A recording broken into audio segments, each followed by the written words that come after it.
Our electricity bill suddenly shot up. Panicked, I called the power company. A worker arrived and, looking puzzled, asked, "Did you see this wire before?" Bob and I hurried over as the worker moved a potted plant aside for a better view. There, from our outdoor outlet, stretched a strange wire leading to my in-laws' house. "Do you recognize this wire?"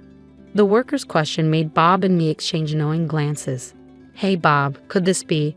"Yeah, no doubt. This explains our crazy electric bill." Bob unplugs the wire quickly. Suddenly, a loud scream comes from my in-laws' place. "What?" "It's probably my mother-in-law." Then there's frantic muttering. The voice grows louder, and suddenly, my mother-in-law jumps out from the bushes. I'm Mary Johnson, a 32-year-old stay-at-home mom. I love trying out limited-time desserts as a hobby. I enjoy gathering dessert info from friends or doing research. My husband Bob, who's the same age as me, has always supported my hobbies. We've known each other since college, and I've always admired his kindness. I also have a deep fondness for my in-laws who raised such a wonderful man. Many of my Mary friends complained about their mothers-in-law, but thankfully, that's not the case for us. My mother-in-law and I share a love for desserts, and she's always happy when I bring her treats. My father-in-law, though quiet, always has a reassuring smile. They've always been kind to me, and I feel the same about them. They live about a 30-minute drive away. Not too close, not too far away, just the perfect distance. But sometimes I wonder if maybe we could live together, the four of us. It's not that I'm eager for it, but I think we might get along better than expected. I admire them enough to entertain such thoughts. However, life doesn't always go as smoothly as we hope. One day, I was shocked by the news from Bob. "Your parents?" It turns out my in-laws were moving into the empty house next door. I always assumed they owned their place, but it seems they were renting. Their house had aged, prompting them to consider moving. When they discovered the vacant house next to ours, they seized the opportunity. It's a sudden, close move. Anxiety immediately washed over me. So far, I've had a good relationship with my in-laws, but I worry about how this will change things. Living next door means we could see each other every day if we wanted to. I do like my in-laws, but truthfully, seeing them daily feels overwhelming. However, I can't just say that now. It's too late to back out. In fact, when we learned about the move, Bob gently suggested to his parents, "Maybe you shouldn't." But they brushed it off, insisting, "We get along so well now. It'll be fine." I once thought we could even live together. I regret ever entertaining such optimistic thoughts. As my anxiety heightened, my in-laws moved in next door. We greeted them cautiously, and initially things seemed fine. We kept a respectful distance and set boundaries. But as they settled in, my mother-in-law began to overstep boundaries like never before. She started exhibiting all the "don't do this" behaviors you hear about. Dropping by unannounced became routine, and once inside, she acted like it was her own home. Not only that, it felt like they were monitoring our every move. Then, on the day my mother-in-law showed up uninvited and commented on our dinner, she said something unbelievable. "Hey Mary, I've been thinking maybe you could stop locking the door." I was speechless. Can you imagine in this day and age? My mother-in-law suggesting we leave our door unlocked. Not locking it means anyone could walk in at any time, which is not only unsettling but clearly unsafe. Since my mother-in-law moved nearby, even the sound of the doorbell makes my heart race. Now there's a chance she could just stroll into our house without us even noticing. That's definitely not something I'm comfortable with. Given the current circumstances, I have to admit, the thought of leaving the door unlocked is unsettling. Trying to keep the mood light, I politely declined with a smile. However, she frowned and responded, "Oh Mary, you're such a warrior. But don't worry, I'll ask our neighbors to keep an eye out for you. And remember, your father-in-law and I are nearby. We'll be dropping in often." I know her intentions are good, and I appreciate that. That's why I couldn't bring myself to tell her how overwhelming her frequent visits had become. But everyone has their limits. Last week, it felt like she was always at our doorstep. Having tea with my mother-in-law every day at our house naturally leads to some tensions. I've come to realize that maintaining a healthy relationship between a mother-in-law and daughter-in-law is all about finding the right balance. She'd leave random potted plants in our yard or plant flowers without asking, as if she had free rein. If it happened once in a while, I could overlook it, but it became a daily occurrence. Since the door incident, she's brought it up multiple times. I managed to deflect her by citing my strong security concerns as a wife. However, once that was settled, my mother-in-law started asking for a spare key. I knew I had to get Bob to reject her request. Giving her such a powerful item now was simply not an option. Despite my disagreements with her behavior, I didn't exactly dislike her. She could be intrusive, but I understood it came from good intentions. Instead, I felt more guilty about turning her down than anything else. But over time, those feelings began to shift. Whether it was me, her, or both of us changing, I couldn't say. However, I started to feel uneasy and annoyed by her remarks. It was a few months after she moved in. By then, it had become routine for her to visit after lunch. I once inquired about my father-in-law, and it seems he typically goes for walks or shopping alone. I suggested she join him, but she declined, saying, "Walking tires me out." Lately, she's become a typical mother-in-law. Before, when I made her tea, she'd just say thank you. But now there's always a comment like, "It's lukewarm," or "It's weak." Every time she speaks, it's either gossip or speaking ill of someone. Being around her brings me down. But I can't exactly push her away, so I just nod and force a smile. It's not a great situation, right? The grass keeps growing, and they never cut it. I've even thought about mowing it myself. Today, my mother-in-law was passionately discussing a neighbor's consistently neglected yard, so I was like, oh, when she suddenly stopped talking, I instinctively followed her gaze to the bookshelf. Did she find a book she liked? It'd be peaceful if we can just read together. Did you find a book you're interested in? As I was about to approach the bookshelf, she reached past it, grabbing something from the rack next to it. Susan, you shouldn't touch that.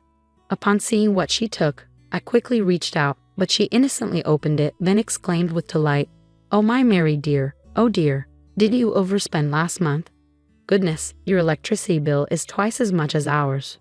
What? My mother-in-law was looking at, as if she were reading a weekly magazine, was our household account book. Stop, give it back. When I quickly took it away, my mother-in-law chuckled softly. You really don't have to be so flustered. But Mary, it seems like you're not so good at saving money. Bob must feel bad having a wife who struggles with budgeting. You should try a bit harder, okay? My face burned with embarrassment as my mother-in-law boldly opened the household account book, clearly labeled on both the front and back covers. I was incredulous. Regarding the desserts, I have a soft spot for limited edition treats too, so I understand the temptation. But if you can't save a dime, do you truly deserve to indulge in sweets? Adding to the frustration, my mother-in-law kept on nagging, criticizing our spending on food and a skyrocketing electricity bill. She even boasted about her own frugality. After her tirade, she seemed content and left. Once she was gone, I was overwhelmed with emotion and couldn't stop crying. The built-up stress likely played a role as well. I had reached my breaking point. I cried uncontrollably until Bob returned home. You don't have to take Mom's criticisms to heart, he reassured me, though I found it easier said than done. I'm really sorry. I'll talk to Mom and ask her not to visit as often, he added, comforting me. After I had calmed down a bit, I decided to address another concern that had been weighing on me, the soaring electricity bill, as pointed out by my mother-in-law. It had inexplicably spiked over the past few months. I was worried about it, but dealing with my mother-in-law had consumed all my attention. Bob examined the details of the electricity bill, puzzled. This is definitely unusual. I know, right? The next bill is due soon, isn't it? If it seems off again, we should contact the electric company, I suggested. A few days later, a bill arrived, shocking us with a whopping $1,300 increase, more than double our usual amount. Sensing something was wrong, we quickly arranged for a technician from the electric company to visit. The technician conducted a thorough inspection and then directed our attention to something peculiar. Were you aware of this wire? As Bob and I approached, the technician gently moved a potted plant, revealing an external outlet hidden beneath its long leaves. We had forgotten about it since we never used it after building the house. From that outlet, the technician pointed out, a wire extends, leading towards my in-laws' house. Do you know anything about this wire? At the technician's question, Bob and I exchanged knowing glances. We both had a suspicion. Hey Bob, could this be? Yeah, without a doubt. This explains our sky-high electric bill. To confirm, we followed the wire with the technician, navigating through bushes and tall weeds. True enough, The wire led to my in-laws' storage shed. We couldn't see where it connected from our vantage point, but it was evident that it had something to do with their house. The technician, with a serious expression, asked, "Should I call the police?" "No, we might have to, but let's talk to them first. This house belongs to our parents after all," I explained. The worker initially seemed tense, perhaps suspecting theft of electricity, but upon realizing it was a family home, his expression softened with relief. "Oh, I see. I'll be on my way then." "Yes, thank you for taking the time to come out here. We really appreciate it," I replied gratefully. We escorted him to his vehicle and watched him drive off. After he left, Bob and I turned to each other, lost in thought. Bob let out a heavy sigh, resting his head in his hands. "I'm sorry for having a mother like that," he said with a hint of frustration. "It's hard to say. Don't worry about it. What should we do next?" If it's like any other day, Bob's parents are probably home right now. Should we confront them directly, or should we come up with a plan first? Bob, his hand covering his mouth, began to walk towards the external outlet. Thanks to the employee who had moved the potted plant earlier, the outlet was now clearly visible. Come to think of it, maybe his mother intentionally placed the potted plant here to conceal this outlet.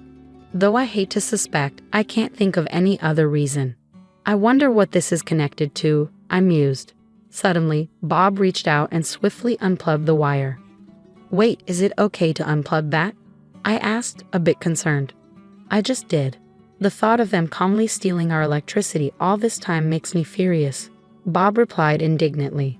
"Anyway, we have the employee as a witness. I won't let them make any excuses. If necessary, we have that as well," he added firmly. "That's true," I nodded in agreement, feeling determined. Suddenly, a piercing scream echoed from Bob's parents' house, likely my mother-in-law's. Moments later, we heard frantic muttering and the voices started approaching us. Then, with great force, my mother-in-law burst out from behind the hedge, clearly not expecting to find us there. Upon seeing us, she let out a surprised gasp. "What are you two doing here?" she snapped. I stood tall and replied, "Susan, do you have business in our yard? You seem quite flustered." She looked away, visibly uncomfortable. Meanwhile, Bob held onto the removed wire firmly. When my mother-in-law exclaimed, "Oh," and tried to snatch it from Bob, he deftly hid it behind his back. "What are you doing?" she demanded. "No, that's what I should be asking you," Bob retorted, thrusting a wire in front of her face. "This was plugged into our outlet," he emphasized the word "our." My mother-in-law's eyes darted around, and then she defensively looked upwards. "So what? Do you know where this wire goes?" "I have no idea," she admitted. "Just plug it back in now. Things are a mess here since you pulled it out." I couldn't believe her audacity. She was essentially admitting to causing the issue without any remorse. But my mother-in-law seemed more panicked than guilty. I understood why she was so flustered. Smiling reassuringly, I spoke up. "Susan, please calm down. Let's discuss this calmly. How can we plug in a wire when we don't know where it leads? This is our outlet, right? It's not so simple to just plug it in, especially when we don't understand its purpose," I insisted. My mother-in-law squirmed uncomfortably. "Oh, Susan, remember what you said to me? You lectured me about not wasting electricity and criticized Bob for having a wife who couldn't save on energy." "Well now," she trailed off, clearly flustered. "I won't make it in time," I heard her mutter under her breath. "What time is it now?" "It's 9:57. "Oh no, I'm going to be late."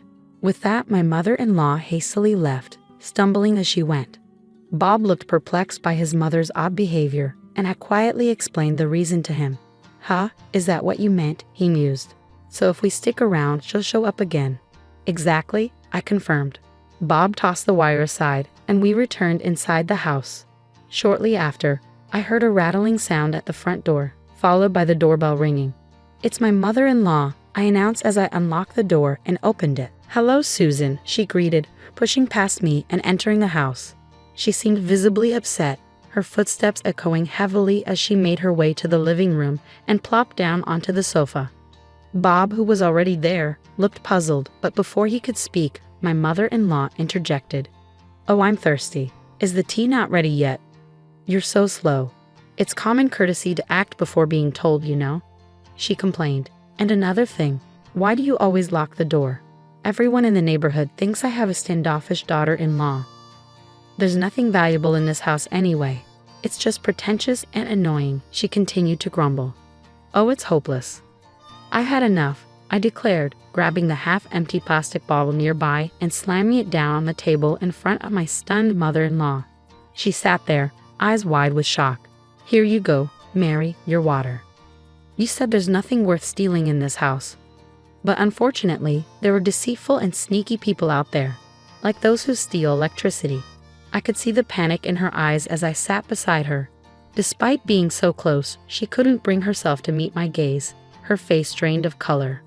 Mary, what's wrong? You seem different, I remarked. Really, Susan? Even I have my limits. Did you think I was some sort of deity? I tried to lighten the mood with humor, but she seemed as terrified as if she'd encountered a demon. Turning to Bob for help, she found him shaking his head. With her daughter-in-law transformed into something akin to a demon beside her, and Bob unwilling to aid her, my mother-in-law's next move was unsurprising. I apologize. I just remembered an errand I need to attend to, she stammered, attempting to leave. You're not going anywhere, I asserted, pushing her shoulder as she rose from the couch, causing her to sink back into the cushions. Mary, I really must. She began, but I interrupted. You were the one who claimed to be thirsty, weren't you? You made a fuss, and now you're saying you can't drink water. Quite hypocritical, don't you think? Tears welled in her eyes as she reached for her bottle. But this time, Bob intervened. My mother-in-law seemed momentarily relieved, but she was still adamant about not letting me drink the remaining water. Now the real problem begins, I continued sternly. When did you start stealing our electricity? You often accuse me of theft, which is a terrible accusation. But the wire plugged into my outlet actually originates from your house, doesn't it? My mother-in-law struggled to come up with a plausible excuse, opening and closing her mouth several times as she pondered how to extricate herself from the situation. To be honest, she's backed into a corner. Is she clueless? All she has to do now is up to it and say sorry. I mused, but it seemed fate had thrown my mother-in-law a lifeline. The doorbell rang, and upon answering, I found my father-in-law standing there. Is Susan around? Apparently, he had stepped out for a quick shopping trip. Returning home, he found the front door unlocked and the TV still on, but his wife was nowhere to be found. Understandably, he was concerned. Spotting her chance, my mother-in-law rushed to him, tears streaming down her face. My father-in-law looked rather embarrassed by his wife's distressed state. Sensing the need to clarify everything, Bob stepped in and recounted the situation from the beginning. After pondering for a moment, my father-in-law began to speak slowly. Isn't there some misunderstanding? Naturally, he found it hard to believe that his own wife had been secretly tapping into their son's electricity supply. Then who did the wiring? Do you think a stranger would go through the trouble of connecting someone else's wiring to another house?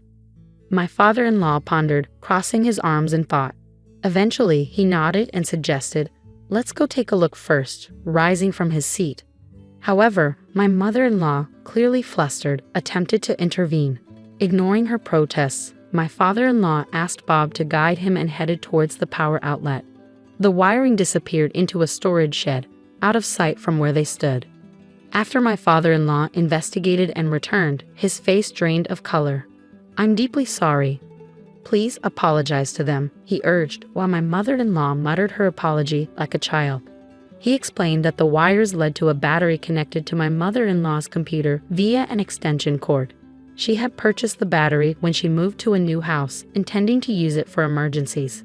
However, a salesman had advised her that storing electricity during cheaper nighttime hours and using it during the day was cost-effective. So she began using our house's electrical outlet to store electricity at night and power her home during the day. Initially, she only used it for that purpose, but as her extension cord had an extra socket, she started plugging in her computer and other appliances. Eventually, she was drawing electricity from our house all day long. When confronted, she defended herself, claiming she thought it was more economical. I was not only upset about her unauthorized use of our electricity, but also enraged by her hypocrisy. You often criticized Bob for having a wife who can't save money and mocked my spending habits on sweets, didn't you? I reminded her. Her lack of remorse was glaring. Saving money on your electricity bill by using someone else's electricity isn't saving money. It's theft, I admonished. "And I won't overlook this just because we're family. If you don't sincerely apologize, we'll have no choice but to involve the police." My mother-in-law looked taken aback. Did she honestly believe she could get away with it? "What kind of wife are you? Are you willing to betray your own family?" I retorted sharply. "Let's not distort things. We're a family, and we just want to ensure everything is fair," I countered. As I reached for my phone, she panicked and lunged towards me, but Bob intercepted her. "You have no evidence," she protested desperately. "With all this evidence, do we need more? If so, we can provide something even more conclusive," I declared, gesturing towards the roof. My mother-in-law strained to see, and her face drained of color. Yes, our house had security cameras installed, and by chance, the area around the outlet fell within their range. My mother-in-law let out a soft gasp of distress. "Is this proof enough?" I questioned. "Oh, and one more thing. Is there something else?" I added. "You were in a hurry today because of the limited edition dessert release, weren't you?" I teased, flashing a sly smile. "Indeed. I had a friend purchase it for me, so I managed to secure it safely. If you hadn't been so fixated on siphoning electricity, you might have been able to order it online." "What a pity," I remarked. My mother-in-law collapsed to the ground, trembling and defeated. After discussing it with Bob, we decided against involving the police. While she had confessed and we had evidence, it seemed more trouble than it was worth. Plus, considering she was family, there was a chance it would be overlooked anyway. Instead, we agreed that my in-laws would cover the electricity they used and provide additional compensation for the inconvenience caused. Despite the inevitable awkwardness of living in close proximity, it was a necessary step for my peace of mind. As tensions rose, our interactions with my in-laws dwindled. Then we received unexpected news. They decided to move back to their previous house. Rumors about electricity theft, particularly involving my mother-in-law, had spread, deeply upsetting her. She tearfully expressed her desire to return to their old home. Surprisingly, I discovered that my mother-in-law didn't have the strong relationships with her neighbors that I had assumed. Instead, she was treated delicately, like a fragile object. After covering the compensation and moving costs, my in-laws found themselves financially strained. However, we made it clear that we wouldn't be offering any financial assistance. It's up to them to adjust their spending habits and manage on their own. With my mother-in-law gone, I've been enjoying life to the fullest each day. Our electric bill has significantly decreased, and now I'm contemplating which dessert to indulge in next. "I'm too scared to eat food from strangers." Those were the words Kevin, my brother who's 8 years younger than me, spat at me at the doorstep of my parents' house.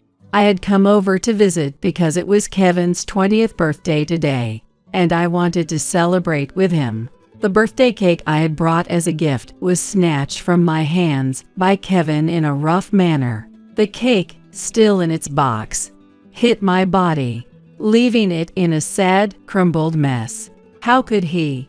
I never expected him to do something so cruel.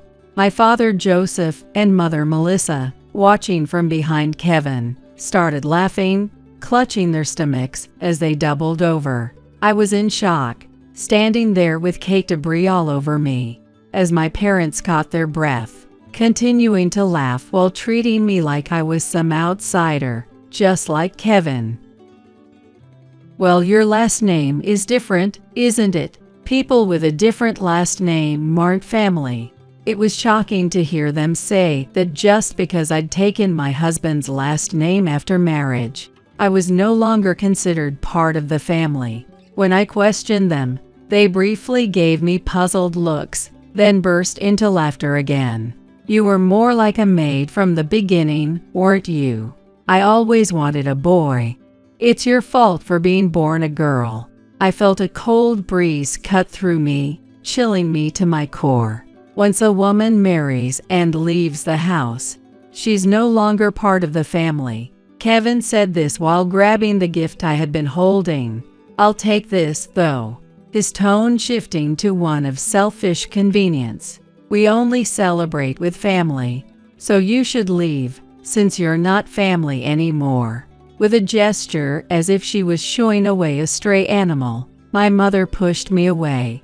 Taking a deep breath, I complied with their wishes and told them I would no longer send them any financial support. I thought at least they would show some concern, maybe panic a little, but instead, both my parents and Kevin just sneered, claiming it was a bluff, mocking me. It took exactly 1 month for my so-called, "What do you mean by this? Explain yourself," ex-family to come banging at my door, screaming, "My name is Amanda. I'm 28 years old. From elementary school through high school, I consistently maintained good grades and went on to a state university. After graduating, I landed a job at a reasonably well-known company. If you look at it that way, you might think I've had a perfectly normal, even privileged life, but that's far from the truth. Until 2nd grade, I was an average child, not rich, but living a relatively simple and peaceful life. Everything changed when Kevin, 8 years younger than me, was born. My parents, ecstatic that they finally had a son to carry on the family name, started doting on Kevin while pushing me aside. No, looking back, just being ignored might have been better, because with both their jobs and Kevin to take care of, my parents began making me do all the household chores. I had become what is now known as a young carer. A young carer is a child under 18 who regularly takes on tasks or responsibilities that would normally be handled by an adult, like household chores, family care, or even providing support for a sick family member. When I first learned this term recently, it hit me that this was exactly what I had been. With Kevin in her arms, my mother would yell at me as soon as I walked in the door from school, my bag barely set down. "Amanda, get started on dinner. It's bad enough that your cooking tastes terrible, at least put some effort into it." Of course, my mother had never actually taught me how to cook, so how was I supposed to prepare dinner? But I knew that if I didn't try, I'd just get scolded, so I started borrowing cookbooks from the school library, desperately trying to teach myself basic meals that even a kid could make. I still remember the time I made scrambled eggs for the first time, and there were pieces of eggshell in it. My parents yelled at me for that. They also complained that the meal was too plain, but at that time, that was the best I could do. Every day, I was scolded until I could manage to make decent meals using ready-made and frozen foods. Looking back as an adult, I wonder why my parents didn't fear the idea of a child cooking on their own with fire and hot surfaces involved. The bathroom was filthy. You're supposed to be the older sister, and yet you can't even clean properly. My dad would always find some small stain or dirt and use it as an excuse to yell at me. It wasn't just cooking and cleaning. Laundry was also my responsibility. Every morning before school, I hung up the laundry, and when I came home, I had to put it away.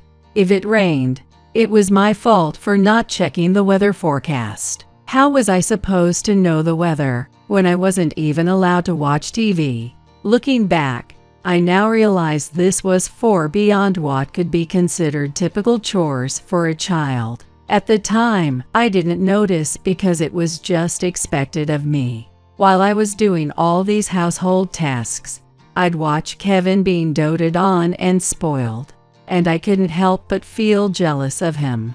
As time went on, I started focusing solely on how to avoid getting yelled at and how to make my parents happy. That mindset helped me become efficient at doing chores, and also allowed me to stay near the top of my class. But no matter how good I became at housework or schoolwork, my parents never praised me, even when I cooked a delicious meal. "Finally, you've managed to make something decent. You really are such a slow learner," they would say. And when I brought home a perfect score on a test, "A smart girl isn't really that cute, you know." Instead of praising me, they would mock me. By the time I was in my last year of elementary school, One of my research projects was selected to represent my school in a competition, even if my parents would not praise me for my housework or studies. Maybe they'd be proud of me for something else. I had that hope in my heart when I told them about it. What? You've been wasting time on a research project. If you have time for that, shouldn't you be cleaning the house and helping your parents instead of being happy for me? They scolded me again. By the time I finished middle school, I had given up on trying to make them proud or even happy. I just tried to live in a way that wouldn't get me scolded. Even Kevin began to act like he was better than me. When I told them I wanted to go to college, Amanda, going to college, don't be ridiculous, they mocked me. I wanted to say, who are you to talk when you never got more than 60 points on a single elementary school test? But I didn't. I knew that if I talked back, I'd just get yelled at again. College is expensive. You'll need to get a job and help support the household. You know we can't afford to send you to college, right? Of course, my parents were completely against the idea. If I can't get into a state college, I'll give up. I can cover the tuition if I go to a state school. Please, let me try. I begged until they finally gave in, but life only got harder after I got in. Not only did my parents refuse to pay for my tuition, but they also started demanding that I help with household expenses, even though they knew that I was using my part-time job income to pay for school. You decided to go to Amanda, right? Our family is not financially stable, so helping each other is what family does. If it's too hard, maybe you should just drop out of college. I was told this. After that, I worked part-time, sacrificing my sleep, and somehow managed to graduate from college. That's why I don't have a single happy memory from my college days. It was all about part-time jobs, housework, and studying. I was too busy to make any friends, and my college life was far from enjoyable. Not being loved by my family, and not even having friends, I thought I would spend my life without being needed by anyone. With that fear lingering in my heart, I started my first job and met the first person who ever said they liked me. It was Nicholas, who was 2 years older and trained me at work. After about 2 years of dating, I got married at 26. Although my parents were strongly against it, I managed to convince them, and now I live with Nicholas, who is my husband. It's been 2 years since we got married. I've tried to keep my distance from my family, but today I decided to visit my parents for the first time in a while. Today is Kevin's 20th birthday, a special milestone. I rang the doorbell, holding a birthday cake and a present. Who is it? Kevin acted like he didn't know who I was, playing around. Stop joking and open the door. I brought a cake and a present. After a while, Kevin burst through the front door and snatched the cake box from my hands. Then, as I let out a small gasp of surprise, he threw the entire box at me. I'm too scared to eat food from a stranger. The cake smashed against me, completely ruined. My parents, who were standing behind Kevin, burst into laughter, holding their stomachs as they watched me, covered in the destroyed cake. A stranger. I stood there, shocked by what had just happened. My parents, still laughing so hard they could hardly breathe, said, "Well, your last name is different now. Someone with a different last name isn't family anymore." Just like Kevin, they treated me like a stranger. I never expected that simply changing my last name after getting married would mean I was no longer considered part of the family. So am I no longer family? I asked, and for a moment, my parents gave me a puzzled look, but then they laughed and mocked me. "You were always more like a maid, Amanda. I wanted a boy from the start. It's your fault for being born a girl." A cold sensation swept through me, something I couldn't quite put into words. I think this was the moment when the last bit of feeling I had left for my family disappeared. The parents I'd once feared so much suddenly seemed ridiculous and pathetic. A woman who gets married and leaves the house is a stranger now. Kevin, who just called me a stranger, snatched the present I brought and said what suited him. "I'll take this, though." Adding to Kevin's words, my mother said, "The celebration is just for family, so the stranger should leave." She shooed me away like I was an animal. So I'm really just a stranger now. When I asked again, my father this time, "Who are you? I don't understand what you're saying." He shrugged his shoulders, acting like he didn't care. For 20 years since Kevin was born, I don't know why I kept looking for approval from such unreasonable parents. I could have left at any time, but I was trapped, bound to that house, and now I feel ashamed of myself. I may not have received professional treatment, but I might have been under some kind of brainwashing. I decided to comply with my parents' and Kevin's wishes. Well then, from now on, we are strangers. As the three of them celebrated with high fives, thinking I had accepted the severing of ties, I continued speaking. "And by the way, the financial support will stop, so prepare for that." I gave a cold and formal farewell, turning my back on them. They hurled insults and mocked me from behind, but I didn't turn around. "What financial support? You've never sent anything. Stop lying. A woman in her 20s can't afford to send money home." What a pathetic, desperate lie. Liar. That's why Mom and Dad never loved you. When they realized I wouldn't turn around, they kept going. "Stupid woman. You're too scared to turn back. Huh? How embarrassing. Don't ever come back." They continued hurling childish insults until I was out of sight, around the corner. But honestly, I felt relieved. For so long, I had craved their love. But now I couldn't understand why I ever wanted love from a family like that. Now I have Nicholas, who waits for me at home. He praises me every day, even when I struggle with self-worth. And he loves me unconditionally. I quickly washed off the cake stains on my clothes at a park faucet and hurried home. When Nicholas saw me dirty, he was surprised but gave me a gentle smile. He didn't ask any questions, just softly encouraged me to take a shower.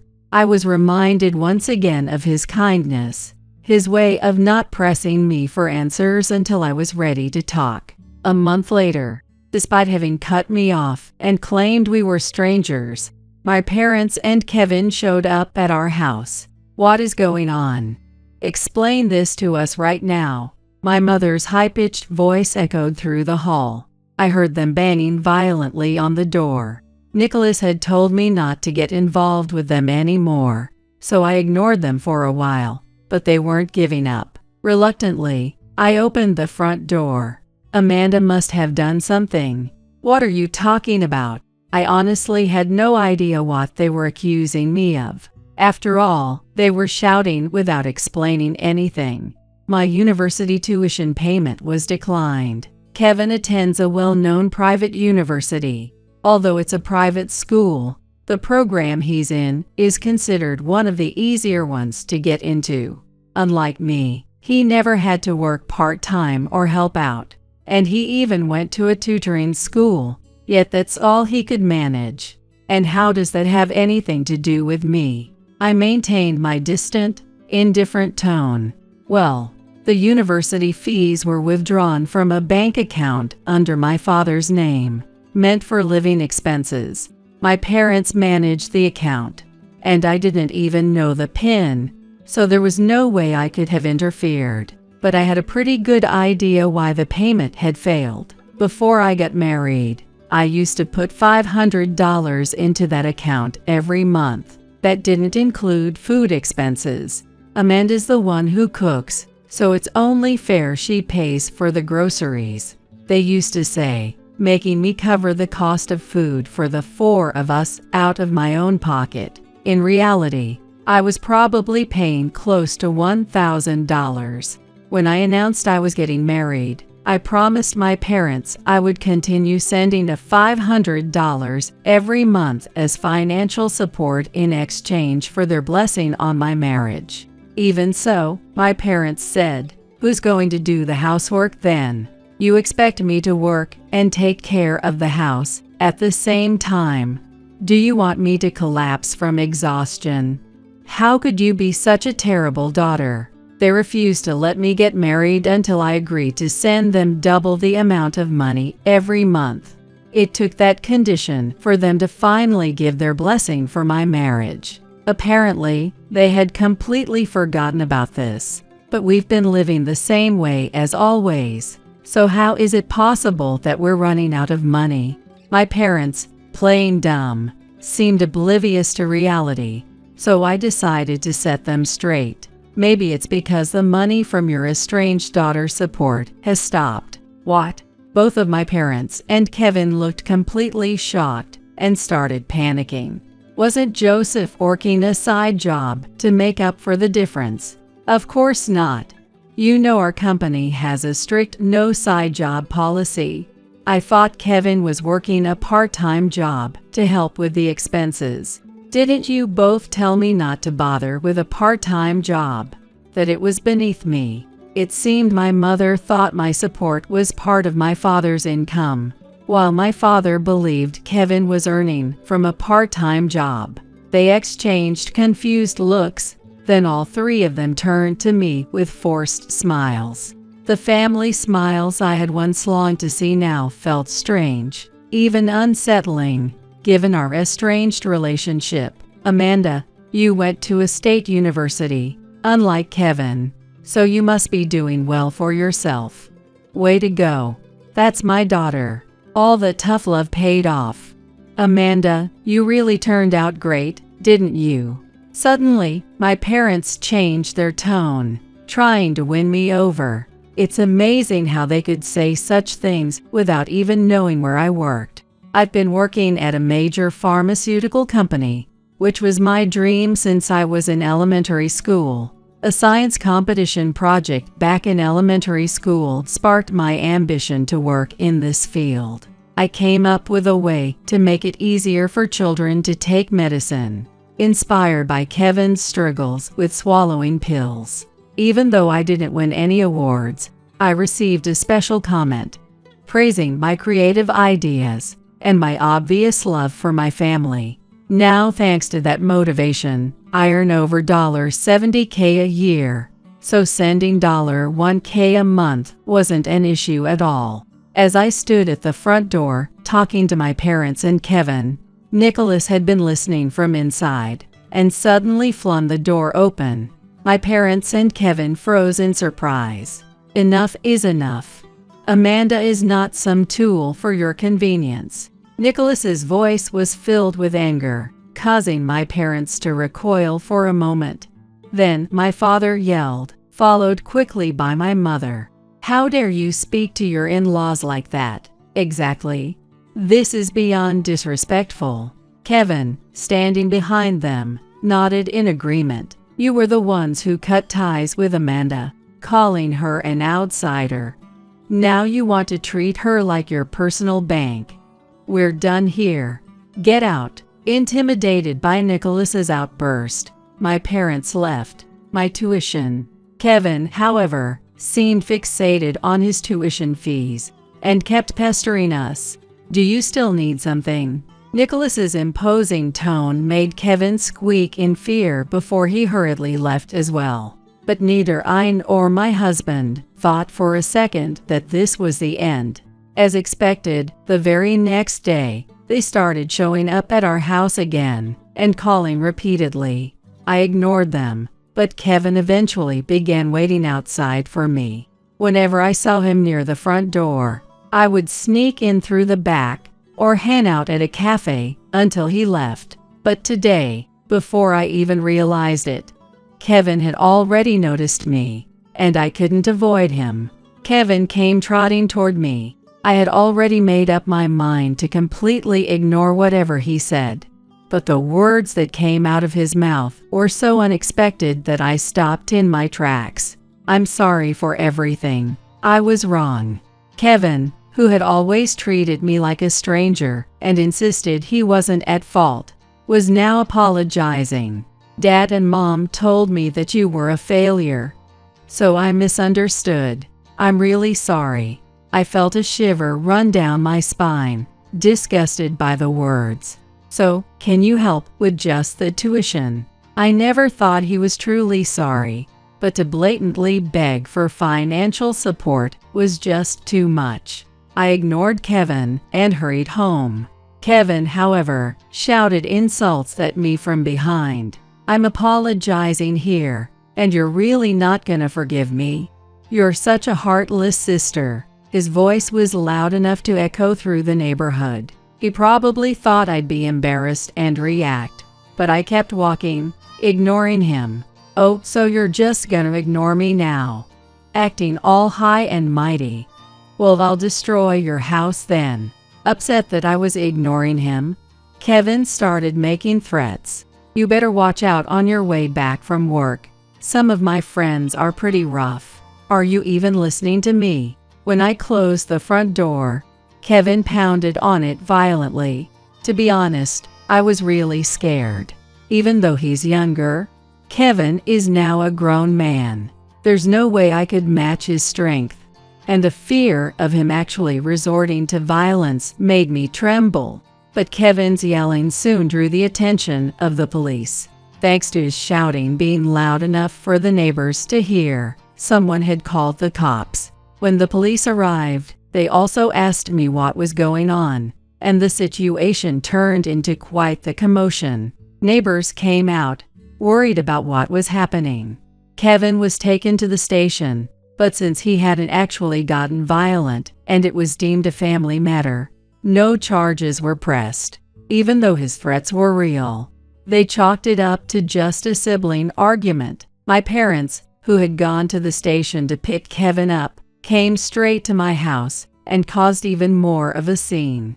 "How could you call the police on your own brother? What kind of sister does that? Don't you care about Kevin? How could you treat a young man with a bright future so terribly? You're a horrible sister." Like Kevin, my parents were shouting loud enough for the whole neighborhood to hear.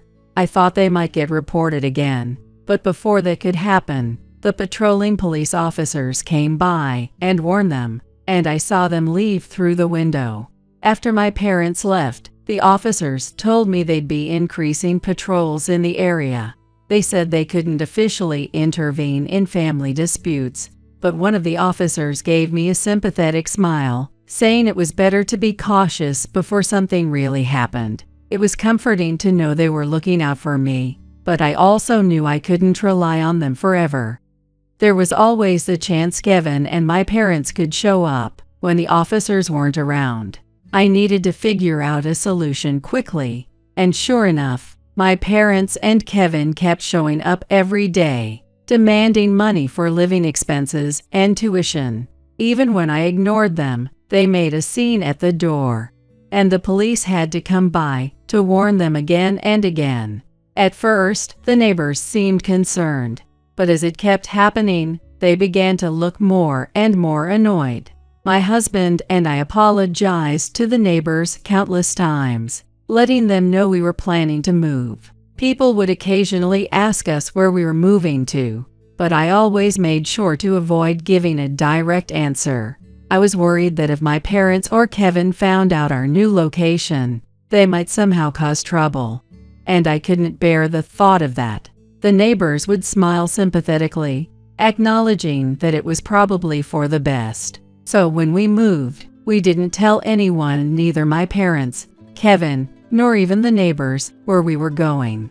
One day, I ran into an old neighbor, and they told me that after we had moved, my parents and Kevin had visited the empty house multiple times. Even when the neighbors explained that we had moved, my parents wouldn't believe them, insisting that they were lying to protect me. Apparently, this had escalated to the point where the new tenants had gotten involved in a dispute, which eventually ended with a settlement payment. Since then, the neighbors hadn't seen them around, but they warned me to stay cautious. Just as the neighbor had predicted, my parents and Kevin eventually showed up at Nicholas's parents' house. Where did Amanda move to? It's her fault we had to move to that old apartment. Because of Amanda, our lives have been ruined. Tell us where she is. It was a horribly unfair situation for Nicholas's parents. Before we got married, I had explained to them all about my family, how they treated me, and the kinds of trouble they might cause. Even though Nicholas said he would marry me no matter what his parents thought, I was convinced that if they didn't accept me, we couldn't go through with the marriage. I had mentally prepared myself for them to oppose the wedding. However, when I opened up to Nicholas's mother, Kelly, with tears in her eyes, she embraced me and said, "You've been through so much, but now you're marrying Nicholas, and I will be your mother. You're safe now." I couldn't hold back my tears. One of the reasons I was able to withstand being treated like an outsider by my own family was because of how much Nicholas's family had embraced and cared for me. Fully understanding my situation, they had accepted me as Nicholas's wife, and Kelly and Stephen firmly refused to give my parents any information. We would never share such personal details with anyone, especially not a stranger, they said. But my parents and Kevin wouldn't give up. Give Amanda back. You can't just keep all the benefits of having her to yourselves. It's disgusting that you're using Amanda's income. Your son must be just as awful, marrying her for her money. Stephen, who was usually so calm and gentle, finally snapped at their relentless accusations. Enough. Amanda is our daughter now. You're the ones who disowned her, so don't act like you have any claim to her. My parents fell silent, stunned by Stephen's sudden outburst. And for the record, it's you who have been relying on Amanda's income all these years. We've never once taken a penny from her. My mother, trying to save face, made excuses, claiming that her reckless spending was due to the stress of their financial decline after I stopped sending them money. That's your own responsibility. You're the ones who said she was no longer your daughter, so leave us alone. Kelly stepped in, urging them to go. That's when Kevin, looking desperate, blurted out that they should at least help him out until he finished college. But Nicholas's parents, who knew that I had graduated from college without any help, gave him a cold stare. Amanda worked her way through college on her own. If you're the great heir to your family, surely you can manage the same thing without needing anyone's help. Kevin's face flushed bright red at the cutting remark. Even though my parents and Kevin said they wouldn't leave until they got an answer from me, it wasn't until my in-laws threatened to call the police that they finally left. I'm truly grateful to my in-laws. Afterward, perhaps due to the stress of financial hardship, my parents' relationship with Kevin completely fell apart. My father, already a heavy smoker, started smoking even more, spending recklessly, and eventually developed a lung disease. My mother, meanwhile, turned to alcohol and became dependent, which led to high blood pressure and liver problems. Even as their medical bills mounted, Kevin refused to help and instead criticized them daily, asking how they were going to afford his college tuition. The constant fights between my parents and Kevin became unbearable, and one day, my father threw both my mother and Kevin out of the house. Kevin apparently tried to follow my mother back to her family home. A son who doesn't even care about his own mother's illness isn't someone I'm going to take care of. But she rejected him, saying so. Eventually, Kevin ended up staying with my father. You might wonder how I know all this, despite having cut ties with them. It's because they've all taken turns showing up at my in-laws' house, asking for help. Each of the three blames the other two, trying to defend themselves, and asking my in-laws to pass their pleas for help to me. Every time, my in-laws have politely but firmly turned them away. While I couldn't just keep relying on my in-laws to deal with this, I started thinking about how to handle the situation. But before I could come up with a solution, my parents and Kevin all showed up together at my in-laws' house, causing a huge commotion. Standing on the doorstep, they started sobbing loudly, trying to guilt me into taking them back. It was obvious they were trying to make the neighbors feel sorry for them, like, how could she not forgive them when they're apologizing so desperately? I think they learned from the time the police were called at our old house before my husband and I moved.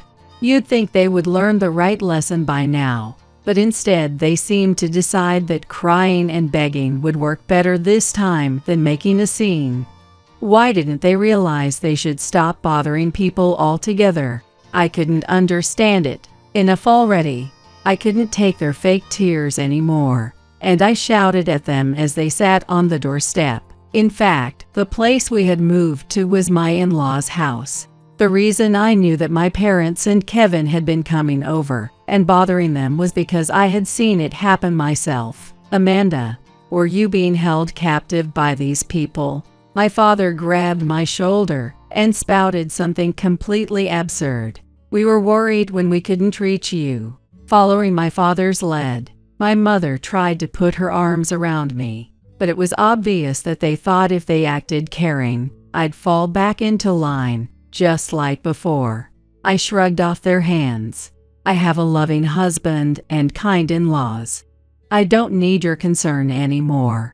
It wasn't a literal shove. It was more like I was declaring my independence. After all, I needed to remind myself that I wasn't the same girl who had been treated like a maid and exploited since childhood. What's wrong with you?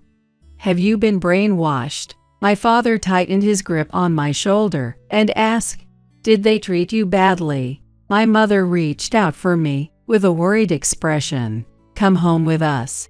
Let's all live together again as a family of 4. Kevin flashed a smile, trying to sound like the nice guy, but the way they made it sound like I had been mistreated by my in-laws pushed me to the brink of losing my temper.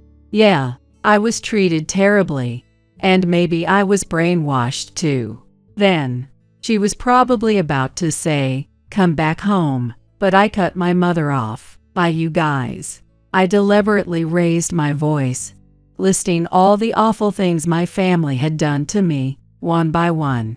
My mother panicked and tried to stop me, while Kevin nervously glanced around, clearly uncomfortable with the situation. And then my father, that's enough. He raised his hand, looking ready to strike. At that moment, a loud whistle sounded. The police Nicholas had called arrived on the scene. My parents and Kevin tried to downplay it, claiming it was just a family quarrel. I'm sorry, I was too hard on you, my mother pleaded. I shouldn't have ignored you, sis.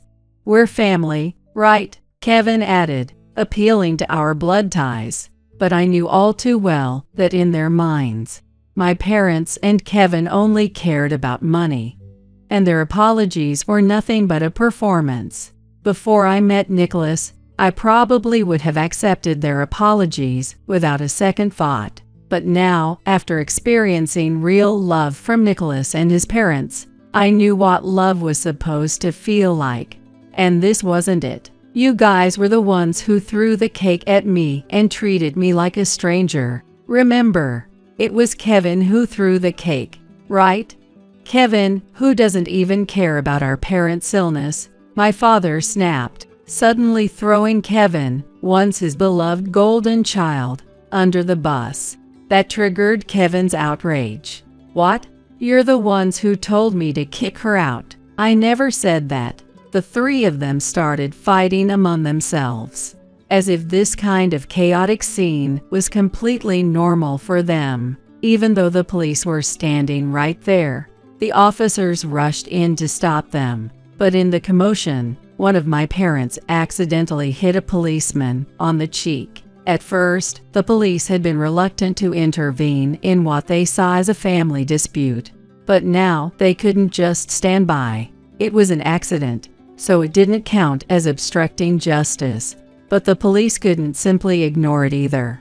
As the officers were scolding my parents and Kevin, one of them received a message over the radio.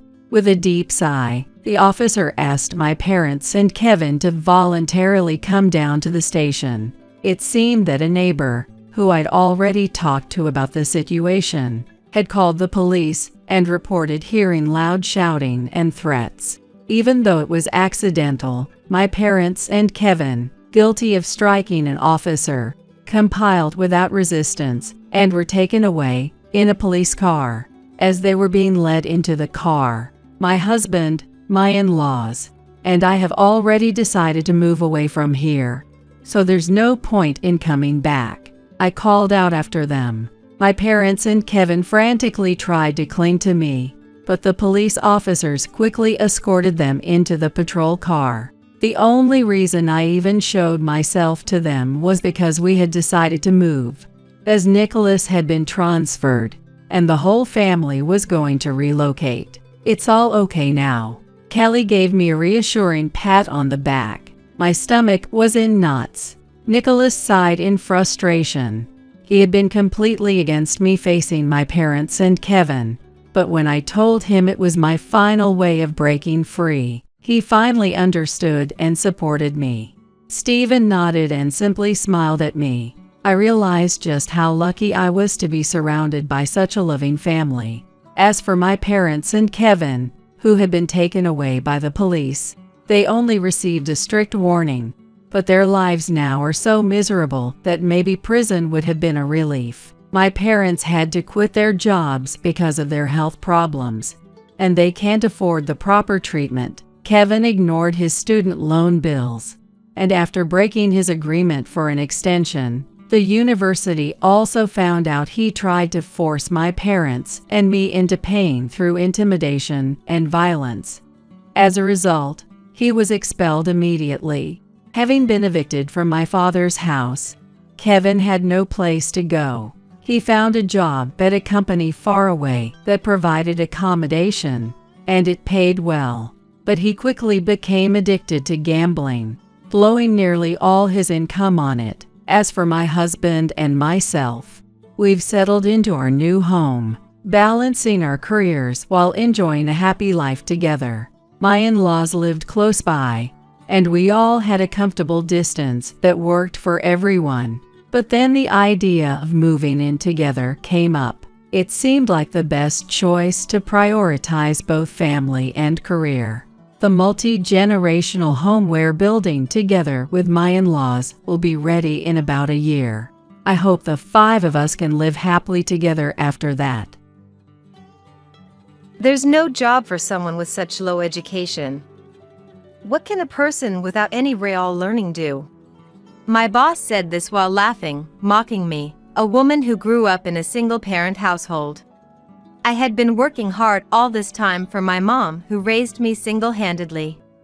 He never recognized my efforts and even belittled my mom. Even worse, when my mom passed away, my boss not only spoke cold words but also, "I'm Sarah, a 28-year-old woman working in a small to medium-sized business.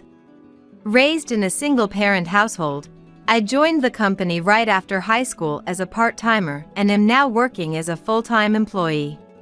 The company I work for is of considerable size despite being a small to medium-sized enterprise, with a significant number of employees. Initially, I started working part-time but have fought hard, almost as if my life depended on it. Thanks to that effort, I was recognized by my boss, and I managed to become a full-time employee in my 3rd year.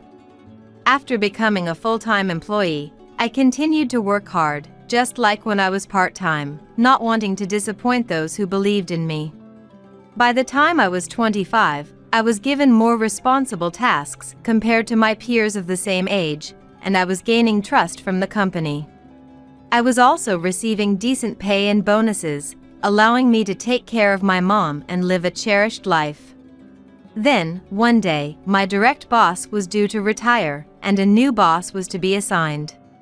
It was very sad not to be able to work with the boss who had recognized me and nurtured me, and I had some slight anxiety about getting along with the new boss. But I was achieving results at work, and everyone in the company was kind. Above all, the retiring boss told me he would speak to the new boss about me, so I didn't worry too much. Then, the day of the new boss's first day came after my old boss retired. That day, I was called by the new boss, Christopher. I thought he wanted to talk individually with the person who would become his subordinate, so I headed to the designated conference room. But there, I was thrown unbelievable words by Christopher. "Are you Taylor? The high school graduate from a single-parent household who went from part-time to full-time?" Certainly, the Taylor they were referring to in the resume is me. But I was utterly shocked when they brought it up out of the blue. What on earth does this person want to talk about with me? Their attitude wasn't light or conversational, it was intimidating, like they were judging me. My first impression of this boss, who came at me with such a high-handed attitude, was the worst.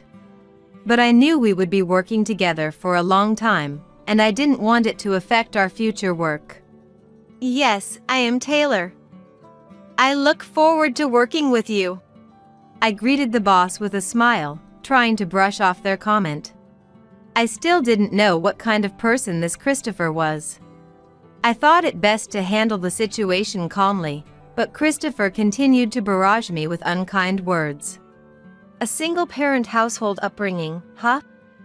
You probably can't work. You didn't even go to college. What can an uneducated person like you do?" I was more than surprised by this statement, I was dumbfounded. It's true that I was raised in a single-parent household and only graduated from high school, but I am the one who has been performing well in this department. I admit I'm not highly educated, but I am producing results in my job. "I may only have a high school diploma, but I believe I'm achieving good results." I explained to Christopher that I might have shortcomings, but I am still delivering results. "I noticed that, but it seems like your previous boss liked you quite a bit, right? He looked crude and lecherous to me. Perhaps you seduced him to get good results?" Christopher started saying something baseless, as if there's no way someone like me with only a high school education could do the job. "That's not true. My previous boss took a special interest in me, but he only guided me so that I could do my job properly." Of course, there was no truth to what Christopher was saying, and I couldn't keep quiet after being insulted about my former boss who had nurtured me.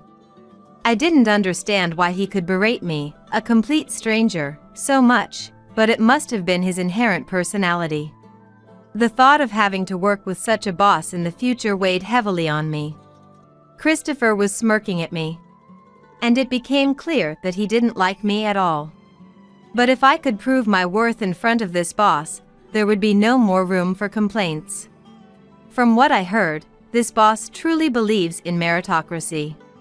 I decided there was no other choice but to use that to my advantage and work even harder. Then, just as I was returning to the office from fieldwork, it happened. "Hey! Where have you been?" No sooner had I returned to the office than Christopher started yelling at me. "I was out on fieldwork." I had noted on the schedule that I would be out on fieldwork today. Confused as to why I was being yelled at, Christopher deliberately came over to me. "You're no good at your job, so you might as well do the menial tasks. Organize these documents," he said, handing over a massive stack of papers. It wasn't my job, and I didn't have the time to spare for it. But I couldn't defy the boss's orders, so I reluctantly began to organize the documents. Christopher looked at me with a satisfied expression as I quietly sorted the papers. Perhaps because I obeyed his command, he began piling daily chores on me from that day on. Whenever I tried to do my job, I was accused of being a payroll thief for not doing the assigned work, or yelled at for hours over minor mistakes. He even insulted me, saying, "You can't work because you come from a single-parent household." Until now, I found satisfaction in my work by producing results and being recognized by the company. I was earning enough, providing for mom, and living without complaints. But now, I feel stress every single day. I have to live, and quitting my job now would worry mom. I wanted to avoid that at all costs, so I desperately continued to work. One day, mom came to me with a request. She wanted to find part-time work. Even though I was paying for living expenses and supporting her, she apparently didn't plan on being taken care of forever. She was considering when I might get married and wanted to save some money for herself. I couldn't afford to refuse it either, so I decided to talk to the company. Fortunately, they were hiring an office worker at the time, so it was a perfect fit. It had nothing to do with my department, so I shouldn't have to deal with that horrible boss. After consulting, I was immediately interviewed, and mom was successfully hired. And so, mom started working as an office worker at the same company where I work. Mom was happy with the comfortable workplace, saying that going to work every day was enjoyable. But a week after mom started working, I was called by Christopher. "Your mom got hired as an office worker? That short woman? Is she the one who raised you as an uneducated idiot?" Christopher always looks at me with a nasty expression, making fun of mom too. I didn't know why he knew about mom, who had taken an office job without speaking to him, but my stress more than doubled. It was more unbearable to have mom spoken ill of than myself. Above all, I was worried and restless, wondering if Christopher would say something directly to mom. I didn't want to make mom feel bad. However, contrary to my worries, everything seemed to be going smoothly with mom. As I had feared, Christopher occasionally came to make snide comments, but mom is a strong woman who raised me all by herself. It seems that such things don't bother her at all. "It's like a child's insult." Mom laughed. I was relieved by mom's strength, as she didn't seem to care about Christopher at all. Even after that, mom didn't pay any attention to Christopher and enjoyed working in her new environment. Then one day, something happened. Mom collapsed and was rushed to the hospital by ambulance. Fortunately, her life was not in danger, but she had to be hospitalized for a while. Because of the sudden incident, I decided to take some time off from work to take care of mom. However, when I told Christopher about it, he had an outrageous reaction. "Huh? You plan to take time off for something so trivial? You must be taking your job lightly." Christopher, with an exaggerated sigh, made it clear that he would not allow any time off. "I'll use the paid leave that I haven't used yet. After all, I'm the only one there for mom." Permission for this leave had already been obtained from someone higher up than Christopher. They were more than willing to grant me the time off, especially since I had seldom taken any before. But no matter how I explained it, Christopher would not be convinced. "It's not about that. Just leave an old woman whose life is short anyway." I was thrown a thoughtless comment, and I could feel my blood rushing to my head. Why would he say something like that when I'm telling him mom has collapsed? I've endured everything he said until now, but I finally reached my breaking point. I can't work under such a person anymore. Once I thought that, I couldn't hold myself back. I knew it might be a hassle for others, but since Christopher came, all I was assigned was menial tasks. Having lost all motivation and given up, I immediately told Christopher that I was quitting. His reaction was one of surprise, as he said, "You don't have to go that far," trying to stop me. He must have been afraid it would become an issue that he caused me to quit. But, of course, my feelings didn't change. I had enough savings, and I could live on that for a while. Ignoring Christopher, I quit my job on the spot and devoted myself to taking care of mom. Eventually, things settled down with Mom's care, and I decided to re-enter the workforce.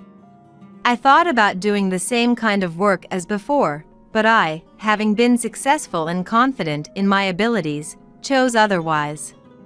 Having learned a lot about business management from my retired former boss, I took the plunge and decided to start my own company. I wanted to tell Mom after things had settled down, so I struck out on my own. About a year passed, and the company was beginning to stabilize. Suddenly, Mom's condition worsened, and she had to be hospitalized again. I was caught between taking care of Mom and running my business, but I managed to handle both without taking any time for myself. Thanks to that effort, another year went by, and the company was on a solid track, reassuring me of its stability. Although Mom's condition hadn't improved, I wanted to ease her mind, so I was thinking about telling her soon. But then, Mom passed away. It was a truly sudden event, and it didn't feel real. But the sad truth was that Mom had undeniably passed away.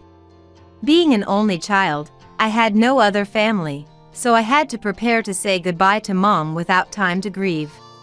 Holding back tears, I proceeded with various arrangements. Although I hadn't worked as a clerk for very long, many people who had been friendly with Mom at the company where I worked were willing to attend her funeral. Maybe it was because of Mom's personality, but they wanted to be there. And on the day of the funeral, more people attended than I had expected. It must have been due to Mom's popularity.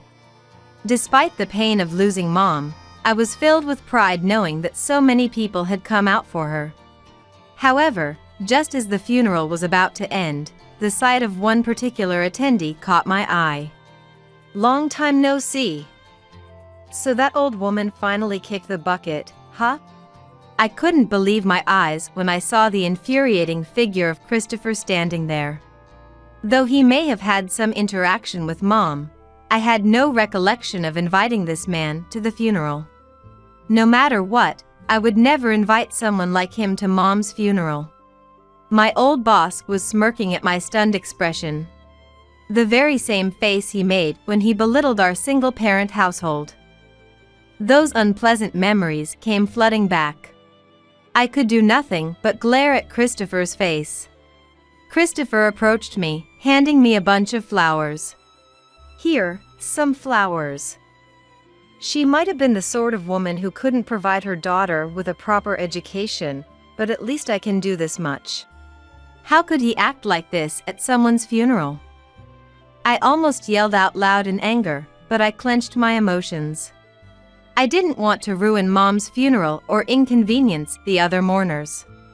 I accepted the flowers in silence. But, unbelievably, the flowers looked like something he had picked up off the street.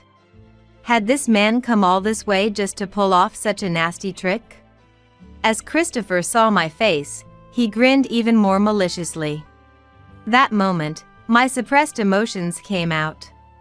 I couldn't stay silent after having my precious Mom ridiculed so much. "This is how you feel about me, then? I understand. In that case, I'll have to call off our business deal with your company." Christopher stared blankly at me as I said this. "Huh? Deal? What are you talking about?" My foolish former boss looked clueless, not understanding what I meant. So I explained to him, politely, the meaning behind the words I had just uttered. "So this is a matter of business with my company. I've been asked by my colleagues and seniors in the sales department to sign quite a lot of contracts, but I want to terminate all of those contracts. I want to rethink our relationship with a company that has someone like you," I declared. At first, my former boss didn't believe me, but the next day he sent a written notice to Christopher's company. Christopher, upon seeing it, looked quite pale. He never expected that I had started a business and succeeded, so he came to apologize immediately with the president. I'm sorry," Christopher said, his attitude hardly apologetic. My anger did not subside. "You're sorry? You think that's enough? Insulting my mom while she was alive, only giving me menial tasks, and what about the funeral? You think everything until now can be made right with such a shallow apology? As I continued to speak, Christopher looked at a loss for words. Beside him, the president, who had come along, apologized deeply. "I'm so sorry for not noticing," he said, tears welling in his eyes. I had been greatly helped by the president, so I felt terrible. In the end, out of respect for the president, I decided to continue the business relationship. Hearing me and the president talk, Christopher wore a relieved expression. "Oh, what a relief! Let the bygones be bygones, and move forward together," he said, offering a ridiculous smile and extending his hand for a handshake. He must have thought we had reconciled. But it wasn't such an easy situation. "You're fired, Christopher," the president announced right in front of me. "What, fired? Why?" "I got forgiveness, and we're continuing the deal," Christopher protested to the president, looking disbelieving.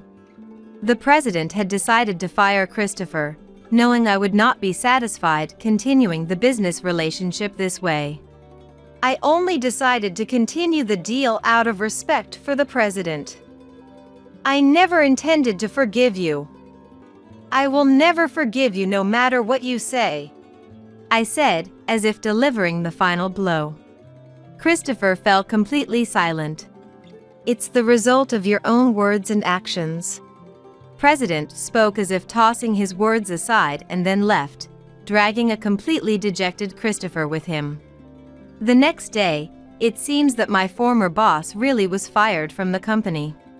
Afterward, I received a resentful call from Christopher. He lamented losing his position and the fact that finding a new job at his age would be difficult. "You've ruined my life. Take responsibility for what's happened," he yelled over the phone. I made a proposal to the furious Christopher.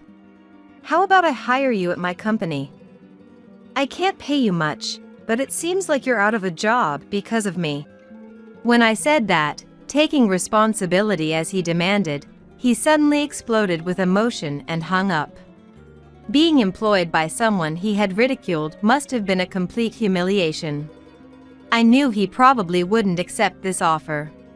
But a month later, apparently unable to find another job, Christopher asked me to hire him, abandoning all his pride. Honestly, I was surprised, but I decided to hire Christopher. Then, I made him experience the same humiliation I had endured as an employee. "Hey! Why do I have to do these menial tasks? Anyone could do this." Now that our positions were reversed, Christopher began to complain. But I kept him on menial tasks, giving him no responsible work. "At your age, to be fired for incompetence? I can't imagine you'd be able to handle real work. Besides, the boss's orders are absolute, so you can't defy them, please," I said coldly. Christopher looked downcast. He looked entirely different from the arrogant person he was at his previous workplace, and his appearance was extremely shameful. Soon after, Christopher quit the company. He probably couldn't endure the humiliating treatment from me, but it was all something he had done to me. Doing to others what you hate being done to yourself is just nonsensical. Not understanding such a simple thing eventually leads to a difficult situation where everything is lost. By the way, my company is still growing steadily and doing reasonably well. Persistent effort will surely bring results, and without it, only modest success will follow. Whether you end up like Christopher or not is truly up to you, I believe. Hey, where do you think you're touching? It's fine, isn't it? In our shower room, my husband and a coworker of his were getting a bit too cozy. We just exchanged our vows at the wedding yesterday. And now look at him. He's probably already obsessed with her. Maybe I should let everyone see what's really going on. My name is Karen. I love pudding so much that I started making it myself, and now I even own a store at the age of 40. I never imagined I'd go from being an ordinary office worker to running my own bakery, but here I am. After all the hardships I faced when I was younger, I'm determined to find happiness from now on. What?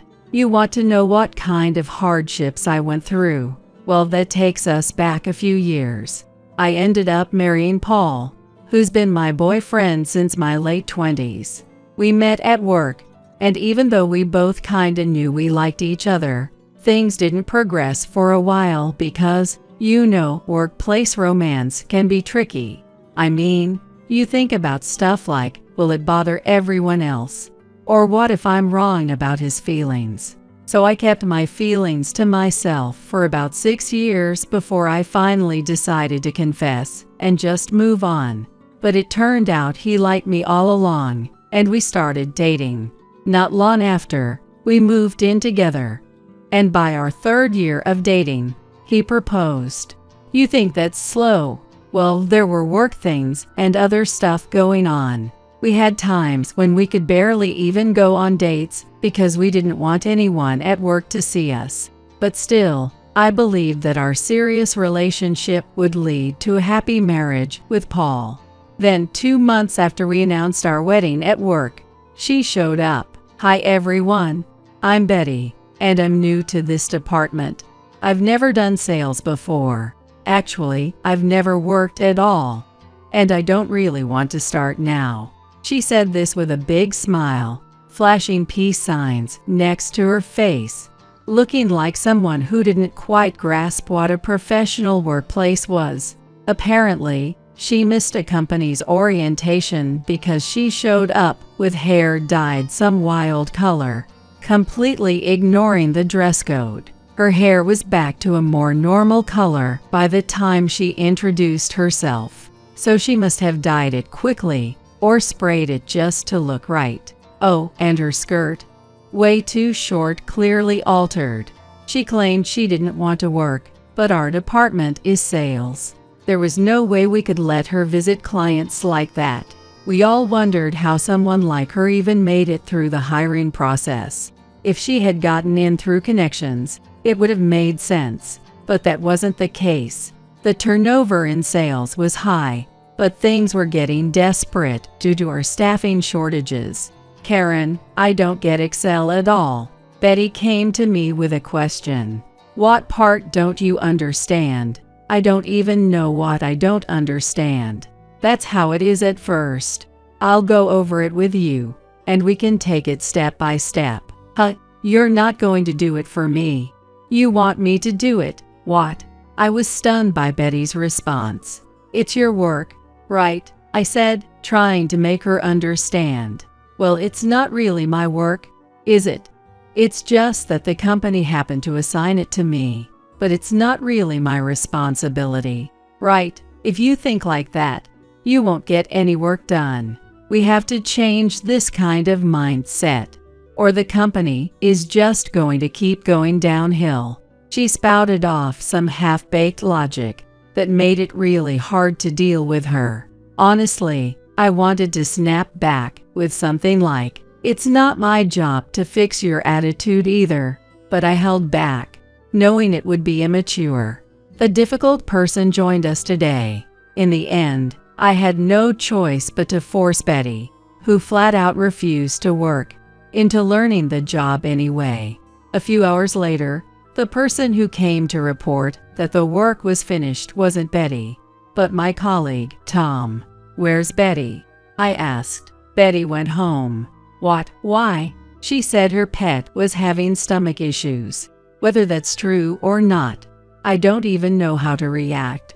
Who allowed her to leave for such a reason?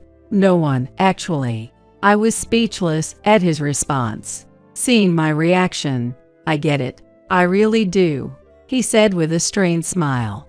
I couldn't find her after a while, so I checked her desk and found a note about why she left. That's when I decided to take on her work. What? I can't believe this. What does she even think this job is? A game, probably. Tom laughed in disbelief while I stood there, fuming. Then Paul, what's going on? Something happened. Came over. The new hire. Calm down. Who are we talking about? Betty. I've been in meetings all day, so I barely saw her. Is there an issue? Tom responded, so far, she's been nothing but trouble. To Paul's question, Paul's face tensed up. Really? He muttered. Paul, why don't you take over her training? You handled Jim really well back then. Paul scratched his head. As Tom suggested it, Jim was someone who had trouble with both language and numbers. He lacked any sense of etiquette and was just the worst. But when Paul took over his training and worked with him one-on-one, Jim ended up becoming one of the top performers in the sales department. He's still bad with numbers, so we all help him out in that area. The boss, overhearing Tom's suggestion, so Paul, you'll take over training Betty. I was just thinking about who to assign to that. Suddenly jumped into the conversation. Assign? More like, shove it onto me without asking first. Paul replied. And he wasn't wrong. With Jim, too, it had been basically forced on him. Despite his many protests. Come on, Paul, you're the best person for the job. The boss insisted, leaving Paul with no choice but to take on Betty's training. I couldn't help but think how tough it must be for Paul. Paul, let's go to lunch together, Betty said, pressing her chest against Paul's arm. Needless to say, I wasn't too thrilled about the sight. Ever since Paul became Betty's trainer, she's been all over him. Of course, since he's her direct supervisor, and they have to work closely together, I tried to brush it off, thinking this was just part of the job. I tried to be understanding, but no matter how I looked at it, Betty's behavior was far from professional. She would pretend to stumble just to throw herself into Paul's arms. And not even an hour after he took over her training, her blouse had 2 extra buttons undone.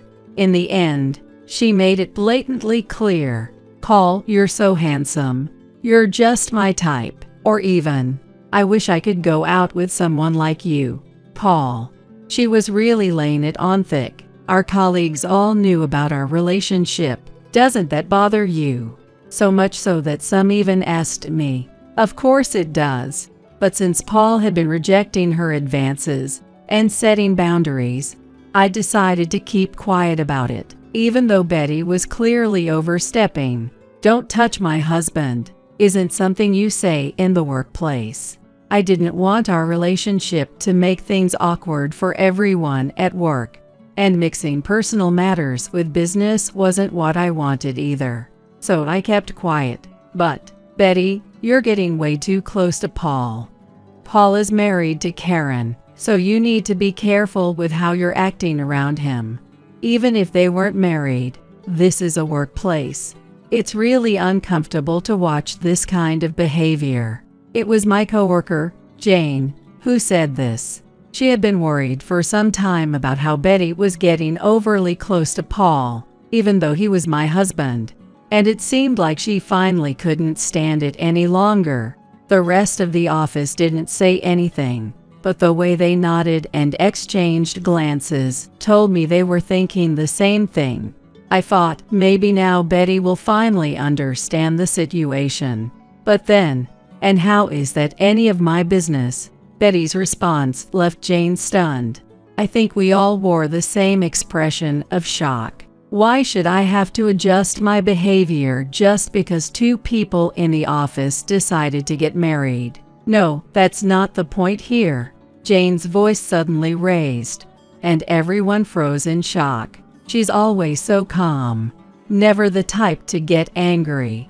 Oh, then what is the point? Why am I the only one being blamed? I don't get it. We're saying that it's uncomfortable to watch you constantly getting too close to Paul. Then maybe you should stop looking. Are you the type of person who complains about a TV show being boring but still watches until the final episode? Betty laughed, clearly enjoying the situation. You could see the frustration in Jane's face. "Betty, you're in the wrong here."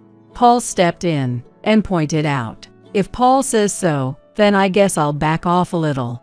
But oh, it's going to be so lonely." She smiled and took a small step away from Paul. But her behavior was still unsettling in a way that had the female employees instantly united against her. Paul gave a helpless look and said, "Let's just get back to work." "Sure thing," Betty said, gleefully following him. I felt a powerful urge to pull her away from Paul right then and there, but I held back. Of course, Betty continued to cling to Paul after that. Even when Paul tried to step away, she stayed uncomfortably close. I'm not usually the jealous type, but this was way out of line. Paul even apologized to me. "I'm sorry about this." He looked genuinely remorseful. I knew Paul had no interest in Betty, and I wanted to stay calm. But I was so angry. If only Betty could be useful enough at work to distance herself from Paul. But that didn't seem likely anytime soon. As I was struggling with what to do, something happened. "What? You sent the email to the wrong client?" Paul's voice echoed through the office. I looked over to see Betty, for once, looking down and sobbing. "I'm so sorry," she kept saying. I was surprised to see her like this. Who knew she could actually feel guilty? But as I learned more, I realized just how bad the situation was. Betty had accidentally sent confidential information meant for client A to client B, which meant she had leaked client A's info to their competitor. It was a serious data breach, and both companies were rivals. The worst possible scenario. Paul let out a long sigh and covered his face with his hands. "We're going to apologize to both companies. Betty, you'll come with me." "Yes, if they're going to visit both companies outside the city. It's a trip for the two of them." I really hate it, but since Betty's name was in the email, the company's policy says both the manager and a person at fault must apologize together, so there's no choice. I hurriedly sent Paul a message, "Take care," and quietly watched him leave. After that, Paul and Betty were busy writing reports about the issue, discussing future measures, holding meetings, and dealing with the cancellation of contracts they had previously secured. Because Betty was completely incapable of handling work, Paul, who was already swamped with other tasks, had even more on his plate. Perhaps out of guilt, Betty started taking her work more seriously, staying late alongside Paul. This all happened just 1 month before our wedding. Their work seemed never-ending, day and night blending together. And it was so hectic that there was a real possibility Paul would not be able to take time off for the wedding. The company that had received the leaked information was apparently furious, and not only did they handle multiple projects with us, but now they were considering whether they should continue doing business with us at all. In an effort to rebuild trust between the companies, Paul and Betty, along with our boss, went to the clients' offices nearly every week to discuss the company's situation and outline future plans. Because of this, the number of days when I didn't see Paul grew. To think this is happening right before our wedding. Most of the messages I sent him went unanswered, but with how busy he was, it made sense. He probably didn't even have time to glance at his smartphone before collapsing into bed. If he was even getting any sleep at all. I was worried, but I tried to convince myself that this was just another trial for us as a couple. Until one day, "Hey, have you noticed something lately?" "You think so too. Paul and Betty seem pretty close, don't they?" I stopped in my tracks when I overheard my coworkers chatting in the break room. "What? But it's all work, right? They're staying late because of that issue, right?" "Well, actually, I heard things have calmed down quite a bit on that front. Sure, there are some loose ends to tie up, but it sounds like Betty's been surprisingly useful. Wait, what? Are you saying it's the power of love or something? Don't make me laugh. Come on, that's not possible.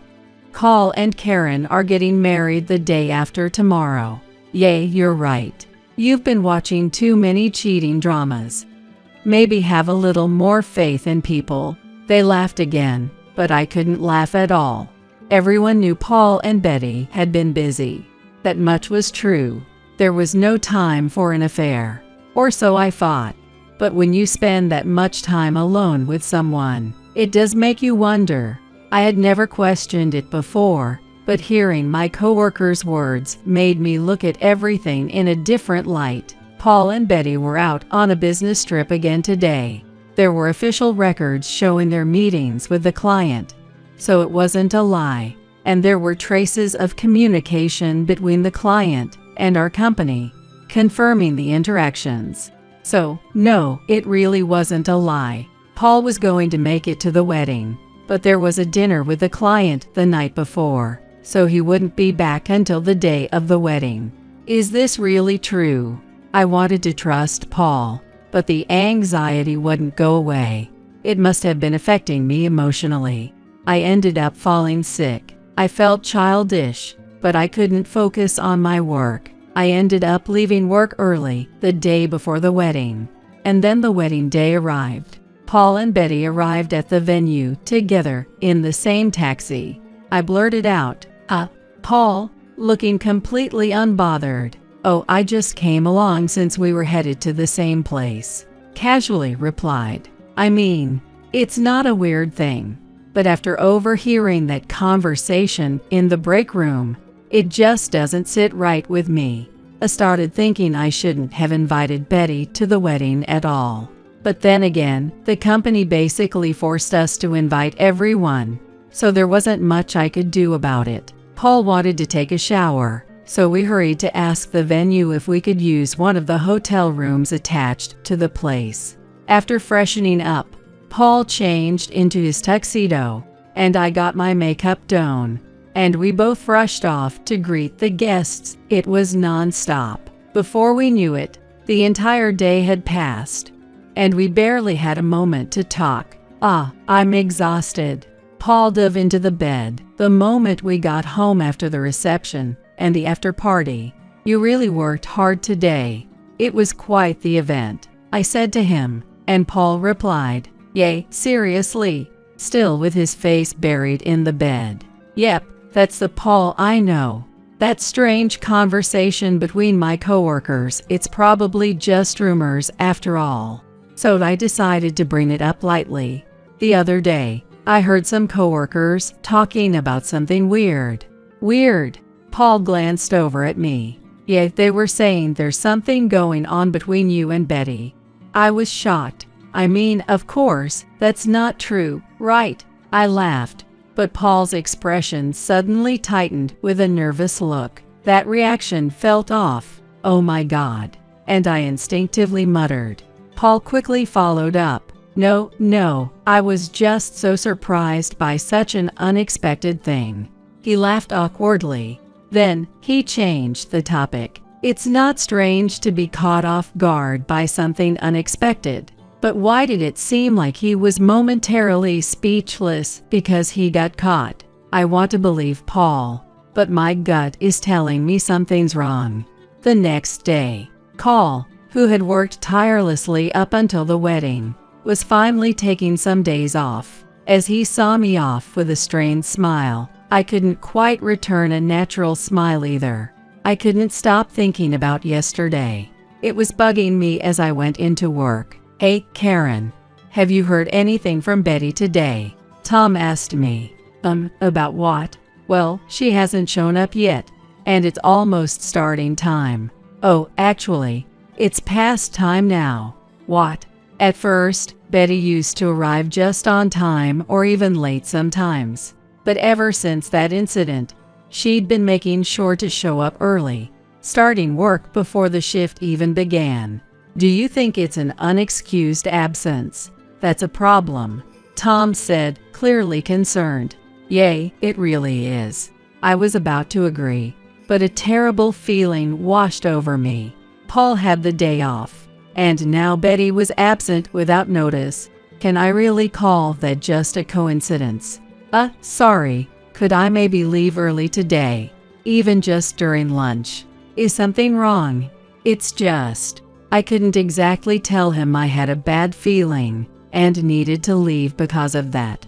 I was stumbling over my words when, Karen, weren't you supposed to take time off after the wedding anyway? Paul felt bad for taking time off too, so you came in. But it's not busy, so go ahead, take the day off. Tom smiled warmly as he said it, and I responded, thank you, with all the gratitude I could muster. The others also chimed in. You haven't been feeling well recently, so take a few days off if you need. Thanks to everyone's kindness, I gratefully accepted the chance to leave early. I'm home. I opened the front door, but I couldn't move. At the entrance, there was a woman's umbrella. Or rather, it was Betty's umbrella. I remembered her saying it was her favorite, though she had accidentally scratched it. The scratch is in the exact same spot. There's no way someone else would have the exact same umbrella with the exact same scratch. Oh no, that sinking feeling in my chest. I was right after all. But I don't have time to feel sorry for myself right now. I need to find out why Betty is here, in my house, of all places. Even though it's my home, I moved as quietly as possible, like a thief, trying not to make any noise. Where are they? They weren't in the living room. Could they be in the bedroom? Horrible scenarios kept running through my mind, each one worse than the last. And then the worst case scenario became reality. Come on, stop doing that. You're enjoying it too, aren't you, Betty? Anything you do makes me happy, Paul. You're so cute when you say things like that. Come here. No, stop it. Their voices, full of excitement, echoed from the bathroom. The clothes they had taken off were scattered on the floor in the changing room. Of all the places to cheat, they had to do it in the house I live in, the day after our wedding, no less. At least have the decency to hide it better. Or, do they not even care if I find out? Do they not care if they hurt me? I was boiling with anger and sorrow. My heart was a complete mess. I wanted to break down and cry, but I held back the tears. I was about to burst in on them, catch them in the act, but not now. Suddenly, I felt myself calm down. That's right.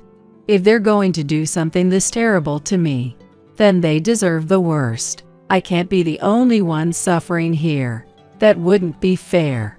First, I locked the bathroom door from the outside, making sure they couldn't see me. I used 2 tension rods at the top and 2 at the bottom. I had bought them a few days ago for redecorating. Who knew they'd come in handy now?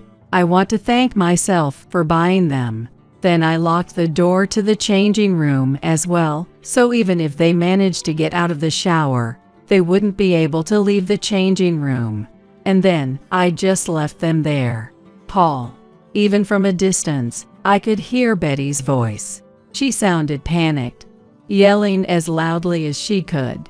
The door won't open. She was desperately calling for help. I couldn't hear Paul's voice. He was probably thinking, there's no way it won't open. I'll handle it, or something like that. After a few minutes, oh no, Paul's voice ran out. It sounded like he finally realized that the door wasn't going to open. I could hear all sorts of loud noises. They must have tried everything to get out. When nothing worked, they started to panic. Oh no, what if Karen comes home? What are we going to do? Maybe we should try breaking the door down. Don't. If we break it, I won't be able to explain it to Karen. Then how are we supposed to get out of here? Listening to their exchange, I couldn't help but laugh to myself. They were really panicking. Good, I'm going to make them suffer even more. By evening, the 2 of them had started fighting. Why did you suggest we take a bath together? This is all your fault, Paul. I never thought it would turn out like this. This is bad. Karen's going to come home any minute. I'm well aware of how bad it is. But we're stuck, so there's nothing we can do. Why can't you open this door? You're supposed to be a man. That's not the point right now. No guts to even break down a door. You're such a coward. Coward. So you'd rather Karen find out about the affair? Is that all I mean to you? Then why don't you just tell her? I can't do that. Then get us out of here. I'm scared. Betty's sobbing could be heard clearly now. The conversation was breaking down, showing how overwhelmed she was by the situation. Who visits someone else's house when their spouse is away? But they can't think this is the worst it could get. It's already getting dark. But why hasn't Karen come back? She gets off work at 6 p.m. Paul was the first to notice this. Betty, come to think of it, you're right, said with a nervous tone. It was the perfect moment. I've been here the whole time. What? Their fear was palpable as my voice echoed from the hallway. The sound of water splashing could be heard, suggesting someone had been in the bathtub. That voice. Karen. Yes, it's me. Paul's voice was trembling. Betty remained silent. She probably thought hiding would help. Welcome to our home, Betty. What? Betty's fear intensified, leaving an umbrella boldly at the front door, and yet she still thought she could hide. Foolish. I thought you might escape through the shower, so I sealed off the hallway as well, but in the end, you couldn't get out. That's good. You locked us in, Karen. Paul's shocked voice rang out. Yes. Who else could get in and do all this? Or wait, Paul, have you invited other women here too? No, I swear. It's not like that. There's nothing going on with Betty. Nothing going on after taking a bath together. Do you think I'm stupid? Bathing together clearly qualifies as cheating. As a woman, I can't just overlook this. We only shared a bath. That's it. What a childish excuse, especially in a situation like this. Even if that were true, I hate it. Listening to the two of you, all your interactions sounded like a couple in a relationship. That's not enough already. I don't need your excuses. What? I'm ready. Ready for what?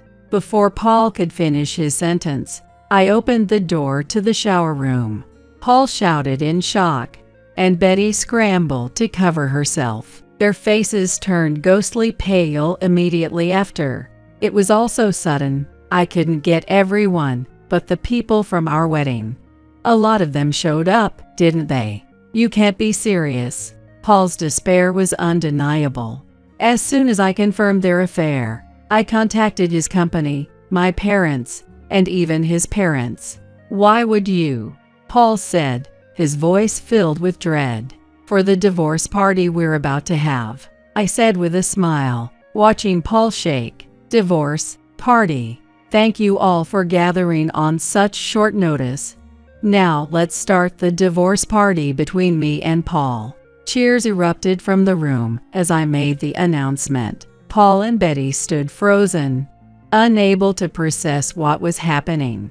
We can put some clothes on, right? Paul, now more composed, asked in desperation. What? I thought you loved taking baths. Paul loves them so much, he'll even bathe with random women. Maybe he should just stay in there forever. Shall we begin our party? Betty, you lied to me, didn't you? The first person to speak was the supervisor from another department. He was someone who had worked with both Paul and Betty to try and resolve the issue. In an instant, Betty's face turned ghostly white, and she began to tremble.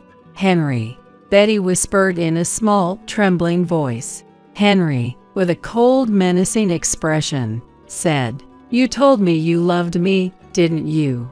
I had a change of heart. A change of heart. No, that's not it. You were making a move on Paul while you were still coming after me too. Everyone was shocked by Henry's words. It turns out that after they began going on work trips together, Henry started to fall for Betty. He said he was impressed by the way she worked so hard, facing every mistake head-on. Is that how people from other departments see it? Thought my team, feeling a sudden wave of sympathy for Henry. Betty, sensing this shift, had suddenly confessed her feelings to Henry, and soon after, they had started dating. But as we all know, Betty had liked Paul since practically the day she joined the company. This was a case of two timing. Even Paul was furious now. What the hell is going on, Betty? In the heavy atmosphere. This is really hard to say. Tom began, breaking the silence. Betty, you've got another boyfriend, don't you? What? At Tom's accusation, once again, everyone but me was left speechless. What? None of you knew? Karen, you know what I'm talking about, right? We saw them together, didn't we? That's right. There was a reason I never doubted Paul's fidelity. During a client visit, Tom and I had seen Betty, who was supposed to be off that day, out on a date with a man who clearly looked like her boyfriend. At the time, Betty was frequently leaving work without permission and playing with her phone during office hours, all of which I assumed was related to her boyfriend. She seemed to like Paul, but it was clear she was also keeping other guys as potential love interests. But at the time, Paul wasn't paying her much attention, and Betty was the type to get obsessed with whoever she liked, so I figured any signs would be obvious. I never imagined she was the kind of woman who could date multiple people at the same time. Betty, what is this all about? Paul and Henry pressed Betty for answers. Betty could only cry silently, unable to say a word. And while we're at it, I found something else today. Betty, care to explain this? Betty looked stunned at my question. Price followed my hand as I held out my smartphone, but she didn't seem to understand. My social media account. What's the big deal? So you found my real name on there. It's not a problem. The problem is that you used your real name. Betty, you've been posting all kinds of details about our clients, including future deals, and what we're planning to do with them. Everyone turned pale at my words. Meanwhile, but it's just like a personal diary. What's wrong with that? Betty genuinely looked confused and said, You're leaking confidential information, Betty. What? No way. How could you do this to me? You revealed both our company name and the names of our clients. And to top it off, you used your real name. Now everything is out in the open. No one even looks at my social media. If they search by your real name, it'll pop up immediately. In fact, that's how I found it so easily. But it hasn't caused any issues yet. That may be true, but that's not the point. As soon as I raised my voice, my boss came out and said, Actually, that social media post was just discovered, and now our security team is handling it. What? We were all left speechless by what the boss said. It was over. I felt a deep sense of despair. What have you done? Tom and the other department heads were also blaming Betty. It was only natural. I'm so sorry. Betty started crying again. However, everyone's anger remained. Saying sorry isn't enough. What if we lose our jobs because of this? Don't do something reckless when you're not in a position to handle the responsibility. We're the ones who have to take responsibility for your actions. At everyone's words, I'll resign from the company, Betty said. But Jane stopped her. Oh, you think you can just quit on your own? In this case, you're going to be fired. What? No company would let someone like you just quit voluntarily after this kind of mess. But it's not your decision to make. Betty, trying to stay strong. However, everyone exchanged glances and shook their heads. no matter how you look at it. This is going to end in termination. Everyone nodded at my words. This wasn't just a small mistake. Why? It's better for the company to tell our clients the employee was terminated for misconduct, and this won't happen again, than to say the employee just left. For the sake of the company's reputation, Betty's dismissal was pretty much guaranteed. Even though it meant she would still be leaving, the fact that she was being fired seemed to hit her hard, and she looked devastated. Paul's negligence is also a factor, Ben pointed out, causing Paul to go pale. He had never imagined he'd be dragged into this mess. Am I going to be fired too? I can't say for sure. Like Betty, Paul was left standing in shock, as if he'd just been doused with cold water. In the end, both of their lives had taken a terrible turn. After that, naturally, Paul and I got divorced. I also demanded compensation from both Betty and Paul. At the divorce party, both my parents and my in-laws were so stunned by how tragic everything had become that they were left speechless, while the employees were the ones making all the noise. Later on, when both families, Betty, Paul, and I sat down for a formal discussion, Paul's parents ordered him to repay me the wedding costs. And that wasn't all. The money for the wedding rings and other things we bought together had to be refunded as well. Paul's parents were angrier than mine. Since I had rented the house before Paul and I started living together, it was only natural that I would continue living there after the divorce, but they insisted on giving me money to cover moving expenses, assuming I wouldn't want to live in a house where Paul had been unfaithful. Although I felt a bit guilty, as his parents had done nothing wrong, they were adamant that I accept, so I gratefully took the offer. As for Betty, she was naturally terminated. Paul was transferred to a rural branch.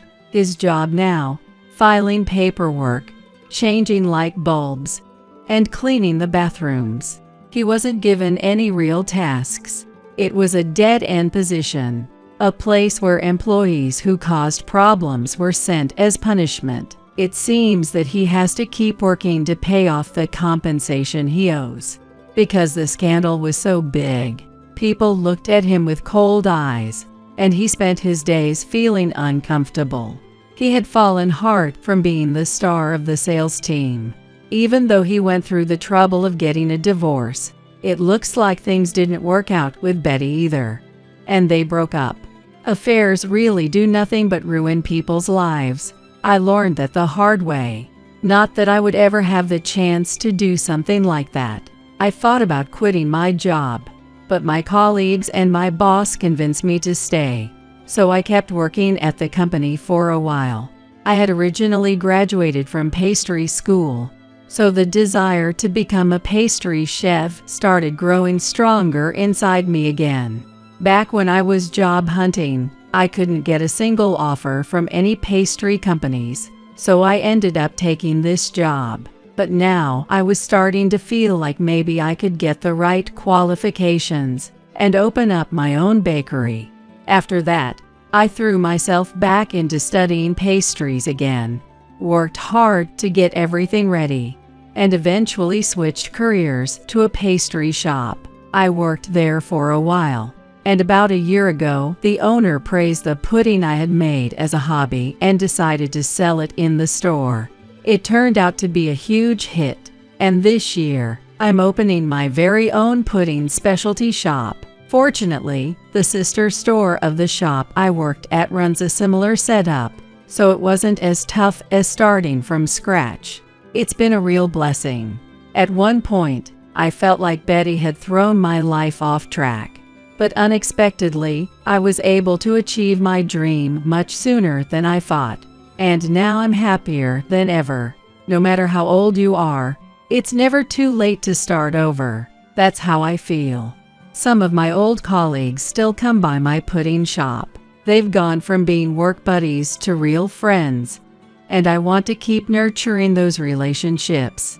That's what I think about while making pudding every day. I know our family is struggling with debt right now. If you get married, we can pay off the debt with the wedding contribution from your spouse's family. You're 18 now, old enough to marry. Marry Freddie." In other words, I was being told to marry that overweight man named Freddie, all for money. For a moment, I thought it was utterly unreasonable, but then I realized I had only two options. Either plunge into a hell of debt by refusing to marry or spend my life with Freddie. As these were the only choices swirling in my head, I remembered something. I was willing to do anything to get out of this house. The story goes back over a decade. My name is Felicity. I grew up being treated terribly by my parents. My father died in a car accident when I was 3. He was a very kind man, but Mom apparently didn't like him very much. I have no memories of being loved by Mom, probably because I resembled my father. Mom remarried just 6 months after my father's death. According to her, she had been involved with my adoptive father even when my father was alive. Mom and my adoptive father, who had betrayed my kind father, treated me horribly. I was treated as if I didn't exist, and my pleas were always ignored. It seemed to get worse after my sister Olivia was born. Mom and my adoptive father adored Olivia. Unlike Olivia, who received all of their love, I was always treated as an outcast. They did give me birthday presents every year, but they were small things like pencils or erasers, while Olivia got anything she wanted. Even at Christmas, Santa Claus never came for me. When I was little, I often cried alone, hugging my knees, thinking that Santa didn't come because I was a bad child. During those painful days, something happened. I was 7 years old. On a day when heavy rain was falling due to a hurricane, Olivia got a fever. My parents, who adored Olivia, were in a panic. My adoptive father told me to buy a sports drink for Olivia. Reluctantly, I went out in the pouring rain wearing a raincoat, but my small body struggled against the strong wind and heavy rain. Moreover, our house was in the countryside, and it took an hour to reach the nearest supermarket on my little legs. When I finally reached the supermarket after great difficulty, I was shocked. I couldn't find the wallet I thought I had brought. I might have dropped it when the wind knocked me down. As I was about to turn back, tears welling in my eyes, I suddenly heard, "Wait a minute," from my older brother. The high school student-like older brother said, "Are you alone? It's dangerous in this weather," in a kind voice. I burst into tears at his gentle demeanor and explained my situation. I desperately told him about my sister's fever and how my parents had sent me shopping, and the older brother seemed to understand my situation. "You don't need to look for your wallet. I'll help you with the shopping," he said, and he helped me with all my shopping. I had lost my wallet and couldn't pay a single dollar, but my older brother told me not to worry and even gave me the change. He also took me close to home in a taxi, and I felt the kindness of others for the first time in a long time. "Thank you, big brother," I said with all my heart as I got out of the taxi, and my older brother's gentle smile was very impressive. I, who had spent such a childhood, turned 18. When I was a child, I only felt constrained by being treated differently from my sister, but now, as an 11th grader, my problem is money. Mom and adoptive father were against me going to high school in the first place. Apparently, they thought it was a waste to spend money on me. But I insisted on going to high school, and the condition they gave me was that if I wanted to go to high school and stay at home, I had to put $1,000 into the family every month. The money I earned desperately from part-time jobs was consumed by living expenses. When I became an 11th grader, I had to study for college in addition to my part-time job, and I was very busy. Mom and adoptive father probably won't pay for my college. I spent all my time working and studying to get a scholarship.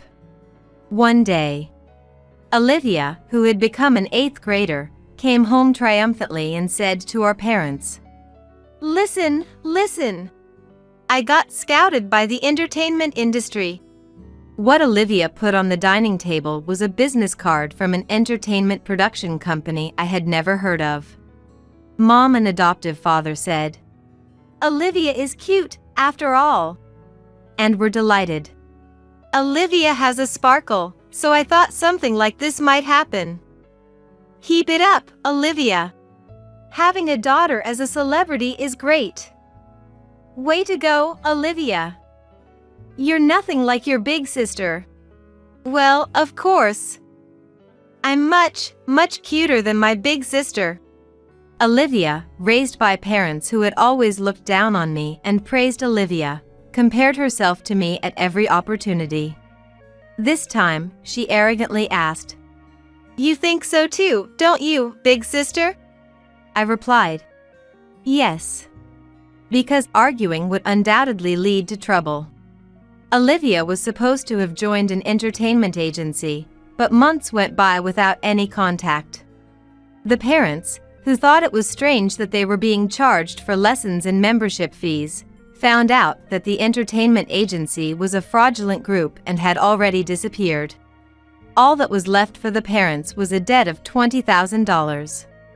The parents looked desperate, but I just calmly paid $1,000 to the family and focused on my studies. I won't spare any effort if I can get out of this house. With that in mind, I was working hard at my part-time job and studying.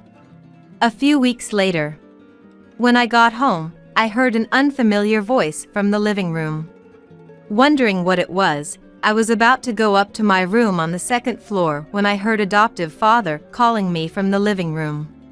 Wondering what it was about, I peeked into the living room and found 2 unfamiliar men besides adoptive father.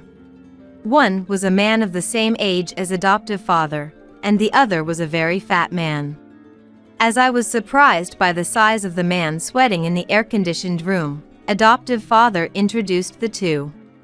"This is Mr. Newell. Say hello." "Ah, nice to meet you." As I hurriedly greeted them, the 2 men smiled and looked at me.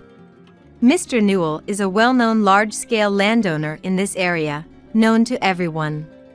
Why would such people come to our house? As I was puzzled, adoptive father said something outrageous. "Mr. Newell's son, Freddie, is your fiancé. Be polite." "What?" Startled, I raised my voice, and adoptive father, looking flustered, took me out into the hallway. "What's going on?" I asked adoptive father in a whisper, and he answered in a whisper as well. "You know we're in trouble with debt. If you marry, we can pay off the debt with a wedding contribution from their family. You're 18 now and can marry. Marry Freddie."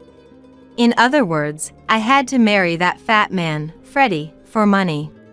I thought it was utterly unreasonable for a moment, but I realized I had only 2 choices. Either reject the marriage and plunge into debt hell or marry and live with Freddie. As those were the only 2 options swirling in my head, I remembered. I was willing to do anything to get out of this house. "Are you done talking? What do you think, Felicity? Will you marry our Freddie?" Mr. Newell, who had been waiting in the living room, asked me anxiously. I answered with a smile. "Yes, gladly." And so, I was to marry Freddie. That very day, I was told to live at Freddie's house right away and was kicked out of the house. With only my study materials, Freddie asked, "Don't you have any clothes or anything?" But I had never bought cute clothes. "That's all I have," I said. Freddie lowered his eyebrows and said, "I see." Mr. Newell, no, my father-in-law, was a well-known landowner whose name I had heard, but he was a very friendly person. His car drove through a large gate and into a vast estate. And it stopped in front of a solitary house. "This is a separate house I built for Freddie when he got married, but Freddie couldn't find a spouse." I'm glad a wonderful woman like Felicity is marrying him. I live in the main house, so Felicity, you should live here with Freddie." With just a brief explanation, my father-in-law said, "Well, I'll leave it to the young couple," and left Freddie and me behind. Suddenly alone, I was a bit wary of Freddie, but he calmly showed me around the separate house. And he brought me to a spacious room furnished with furniture, saying, "This is your room, Felicity. The inside lock works, and if you're worried, don't hesitate to ask for a key change. I won't lay a finger on you, Felicity. I've told your parents that we'll cover your high school expenses. You should reduce your part-time job if you can. That way, you can study more. If you want to go to college, I'll let you go." I blinked at the unexpectedly good treatment. Freddie even said he had no intention of getting a marriage license, and that we would have a common law marriage, so I could go to another man if I found one I liked. Far exceeding my expectations, I inadvertently asked, "What is this marriage for? I feel like I'm the only one benefiting." I wondered if it was rude after I said it, but it would be troublesome if I were asked for something outrageous later. Thinking I should check just in case, I waited for Freddie's words, and he began with, "I might be meddling, but..." and then answered, "I thought you might be in trouble, Felicity. Do you remember when you went shopping on the day of the hurricane when you were little? We met then, but do you remember?" I was taken aback. There's no way I wouldn't remember. I still remember the face of the kind older brother from that time. I realized that if older brother gained weight, he might look like this. "Are you the older brother from that time? I'm sorry, I didn't recognize you. It can't be helped since I've gained a lot of weight. Stress from becoming a working adult made me eat too much. But you haven't changed, Felicity. When my dad showed me your picture and asked if I wanted to marry you, I knew right away it was you. Are you still being discriminated against and suffering like your sister?" Just like on the day of the hurricane, Freddie spoke to me kindly, and I nodded. Then Freddie smiled to reassure me. "It's okay now. You don't have to worry about money or being treated badly anymore. You can live freely in this house, okay?" Touched by Freddie's kindness, tears welled up in my eyes. In front of Freddie, who hurriedly handed me a beautiful handkerchief, I cried, and from that day on, Freddie and I started living together. I spent my first ever free time studying. I was so happy to be able to study for college like this. Freddie said he didn't need living expenses, but I decided to contribute only $300 because living for free felt constraining. Since I only had to earn $300 and my allowance, I was able to significantly reduce my part-time job hours. Freddie took the initiative in doing household chores, and when I was doing them, he would kindly say, "You can go study," and take over for me. In the happiest days of my life, Freddie and I gradually grew closer. We spent our days like an ordinary married couple, laughing together while watching variety shows and going out on holidays. A few months later, I was leading a calm life when I received a phone call from my adoptive father. What could he want now, after never worrying about me and leaving me alone all this time? I picked up the phone with a bad feeling. "Hello? Felicity, is that you? Mom's in serious trouble." I was taken aback by adoptive father's loud voice as soon as I answered the phone. According to adoptive father, Mom had fallen sick and needed immediate surgery, so he was calling to ask me to transfer $10,000 to a specified account. Mom had neglected me since childhood, but she was still my mom. Facing a life-threatening situation, I couldn't just ignore her. "What happened all of a sudden? Which hospital and what kind of illness?" When I asked out of concern, adoptive father hesitated, saying, Well, it's the hospital, but..." I began to feel something was off as adoptive father suddenly became flustered. He couldn't even name the disease, which was clearly suspicious. "You're lying, aren't you?" "Enough, don't call me for such nonsense." "Wait. Okay, I admit it, I lied. The truth is, I had an accident recently, and I'm being billed $10,000. According to adoptive father, he had crashed his car the other day, and the person he hit was a scary guy. He was now being billed $10,000 for repairs and medical expenses, and he claimed he couldn't pay. My irritation with him grew. "You're probably lying again." "It's true this time. Please, Felicity. Ask Freddie to transfer the $10,000. You're all we have left." I snapped at adoptive father's desperate plea. "Don't mess with me.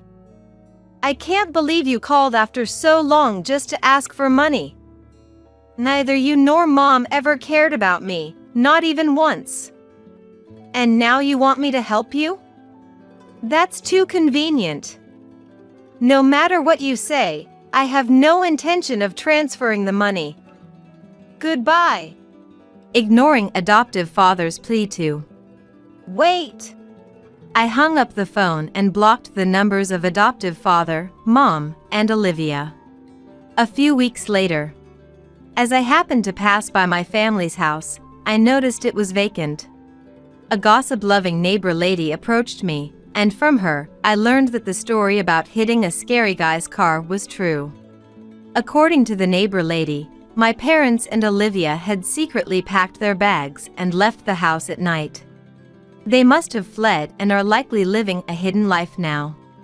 Living in fear must be incredibly stifling. Thinking about it, I felt a sense of relief deep in my heart. Meanwhile, I was living happy days. I had completely fallen in love with Freddie. Though Freddie, who was 10 years older than me, was often hesitant about dating me, my persistent confessions led to a decision to start dating once I graduated from high school. Freddie even took time off work to attend my high school graduation ceremony. As he accompanied me in my eating and exercise habits, Freddie slimmed down to his original figure and transformed into a handsome man. My friends were envious when I proudly introduced him as my boyfriend. After my high school graduation, Freddie and I submitted our marriage registration to officially get married. When I said I wanted to marry, Freddie nodded in agreement, so we decided to submit the marriage registration. It would take a little time for the marriage certificate to be issued, but now we were officially a married couple, not just in a common law marriage. On the way home from the city hall, we held hands for the first time. I laughed at Freddie's adorable shyness, and he said, "Now that you're my wife, Felicity, you can't be swayed by any handsome boys you meet in college." I thought I was the only one in love, but it seemed Freddie loved me very much too. I found it so ticklish that I burst into laughter. There's no way that could happen. Out of all the people I've met, Freddie is the most handsome.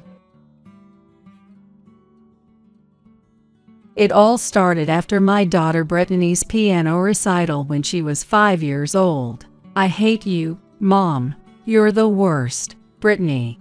What's wrong all of a sudden?"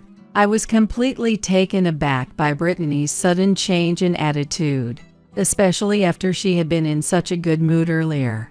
When I asked her, she complained about her dress, which was second-hand, and how her hair had been styled. It's true, compared to the other participants, her outfit wasn't exactly glamorous or stylish, but I had done my best with what little we had at the time, putting it all together on a shoestring budget. I apologized to her over and over again, but nothing I said seemed to lift her mood. Then my husband Brandon chimed in, "Hey, it's because Mom is always trying to save money."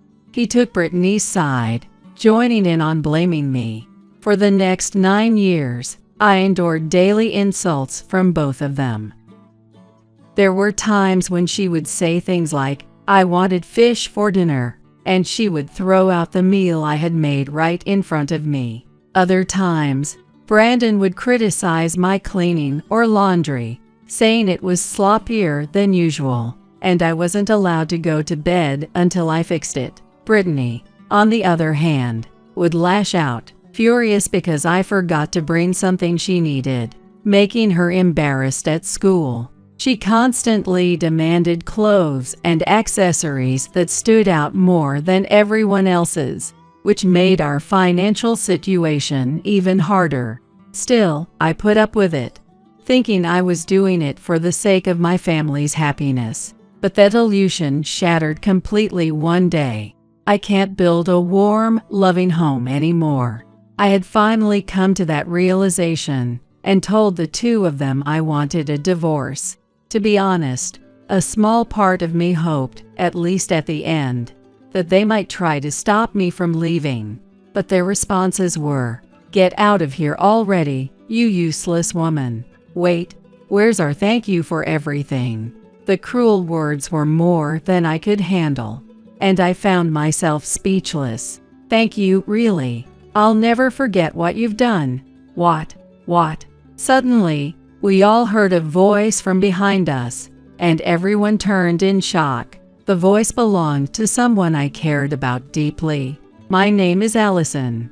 My simple, uneventful life took a dramatic turn when I was 42 years old. But before I get into that, I want to tell you a little about my past. I've always had a timid personality. It's something I've been aware of for as long as I can remember. Even in elementary school, when people asked me to do their homework or help the teacher, I couldn't bring myself to say no. The reason was simple. I was afraid that if I refused, they wouldn't like me anymore. As I grew older, I learned that in a healthy relationship, these kinds of things wouldn't cause tension. Yet I was never able to fully change my nature, and I remain as timid as ever. Looking back, the fact that I didn't get into any major trouble during my school years is entirely thanks to my family, especially my older sister Hannah, who is 2 years my senior and always looked out for me. Hannah and I are polar opposites. She's always been the type to stand her ground and voice her opinions clearly. I absolutely adored Hannah and looked up to her in every way. But Hannah would often say, "I'm too harsh. I don't have any warmth. I don't even like myself." In response, "Well, if we were half of each other, we'd probably be just right. But honestly, I'm glad I'm your little sister. Your strong sense of justice will definitely help someone someday," I would tell her. She always had a slightly shy expression on her face, and she would quietly say, "Thank you." As we grew older, Hannah and I began to pursue different paths, and the opportunities to see each other gradually diminished. Still, we kept in touch frequently, and from time to time, we would meet for a meal together. Even as adults, Hannah's caring nature remained unchanged, and whenever we met, she would always ask, "Has anything changed?" Each time, I would smile and reply, "Nothing has changed." We were that close, but as I entered college, we slowly grew apart. The reason was Brandon. I met him in college. After sitting next to each other a few times, he started to talk to me. "Hey, we sat next to each other the other day too, right? Would you mind telling me your name?" It's Allison." "Allison, that's a beautiful name." "I'm Brandon. Nice to meet you." "Yes, nice to meet you too." His first impression was that he was a friendly, charming guy, and even though I was introverted and quiet, he was always the one who approached me. "Allison, how about grabbing lunch after this? I could use your help with that assignment we had." "Sure, if I can be of help." Every time we met, Brandon would invite me to lunch. Then, during our second year of college, "I've liked you since the first time we met, Allison. So would you go out with me?" His confession came out of nowhere. But by then, I had started to have feelings for him too. So I immediately said yes. Once we became a couple, Brandon would take the lead, planning our dates and trips. So we're meeting at 5 p.m. at the cafe for your birthday. But I have my part-time job that day. What? It's our first birthday together since we started dating. You can ask someone to cover for you, right? I've worked hard to make this day special. Oh, really? Okay, I'll try to talk to my manager, but I can't promise anything. Thanks. He could be a bit pushy at times, but I found his assertiveness reassuring, as if he was guiding me. However, the more time I spent with him, the less time I had for my parents and Hannah, especially Hannah, who had moved out after starting college. We kept in touch, but we rarely saw each other anymore. During my 4th year of college, I had received early job offers from 2 companies. However, I was having trouble making a decision. It was then that Brandon said, "Definitely go with Company B. Company A is a big corporation, right? Someone like you, Allison, wouldn't last in a place like that.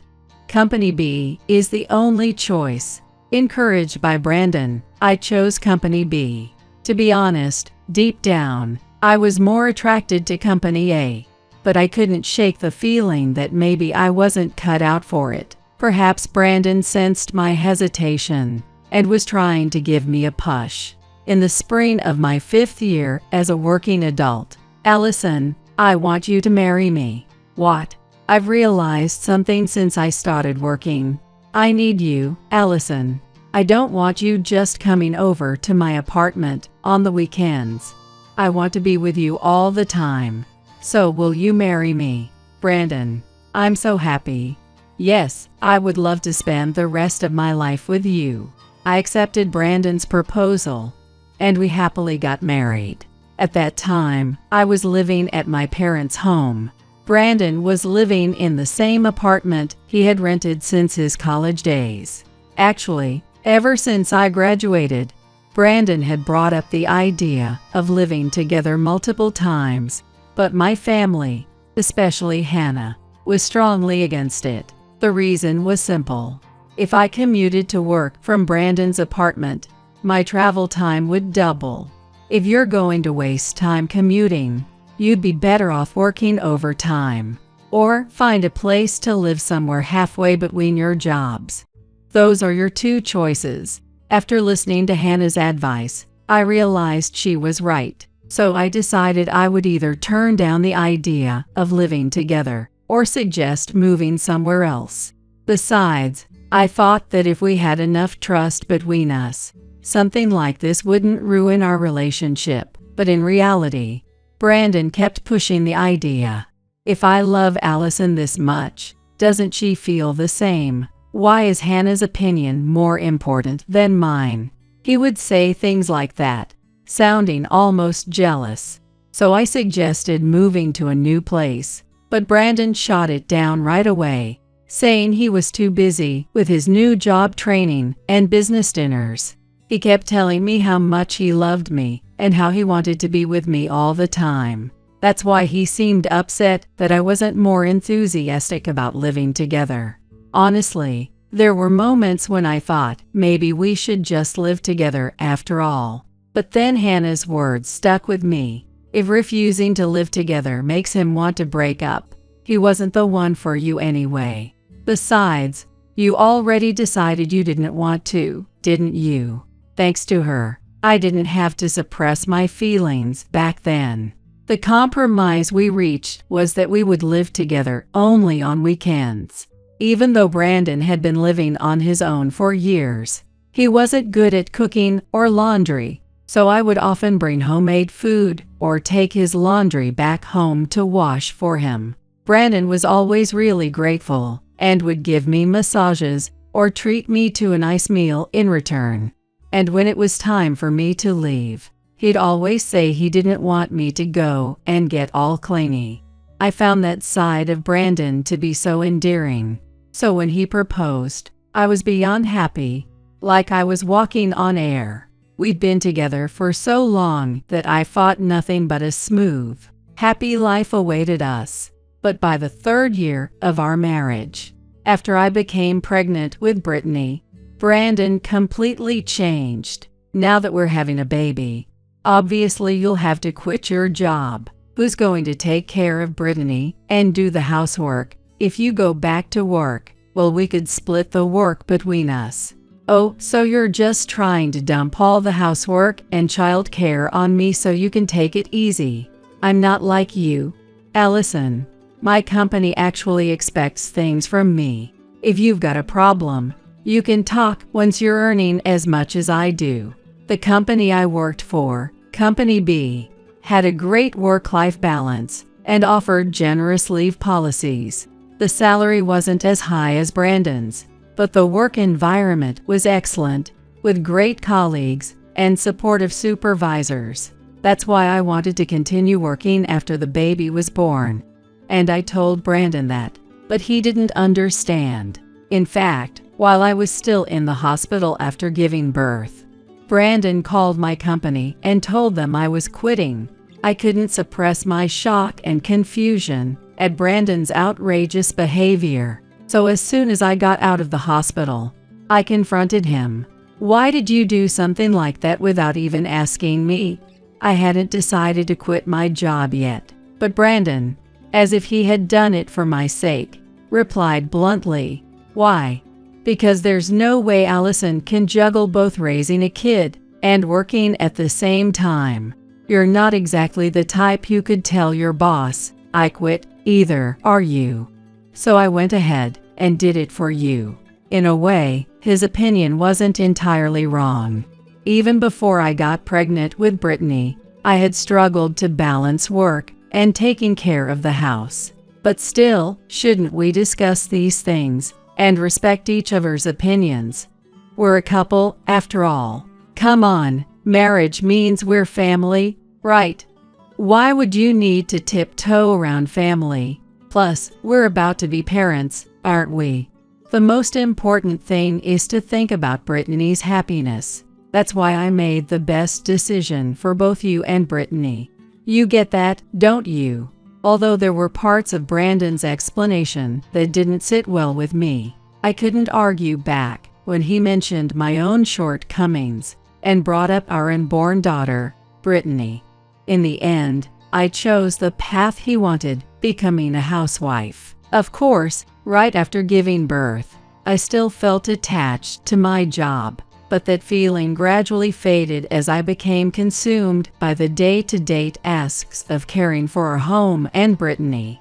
Looking back, I realize now that being able to watch Brittany grow up was one of the happiest times of my life. My mom wasn't a housewife either. She worked while raising me and my sister. She would often say, "I'm sorry I made you and Hannah sacrifice so much when you were little."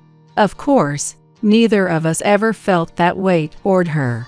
But over time, I began to understand her sentiment, the desire to be there and watch her children grow up.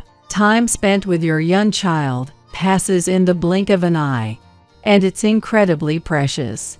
I came to understand this firsthand. I'll never forget the day Brittany rolled over for the first time, the moment she stood up, or the very first word she spoke, and seeing her smile as she clung to me, or watching her fall asleep after a long day of playing. Those moments filled me with an indescribable sense of love. But that happiness didn't last as long as I hoped. It was the year Brittany started preschool. Hey, how long are you planning to laze around at home? Get out there and find a job already.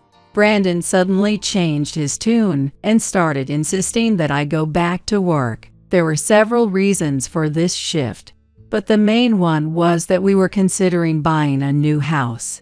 With the mortgage payments looming, he couldn't manage the finances alone, so he needed me to go back to work. I found a job that fit his expectations, but soon enough, it became impossible to juggle both work and household responsibilities.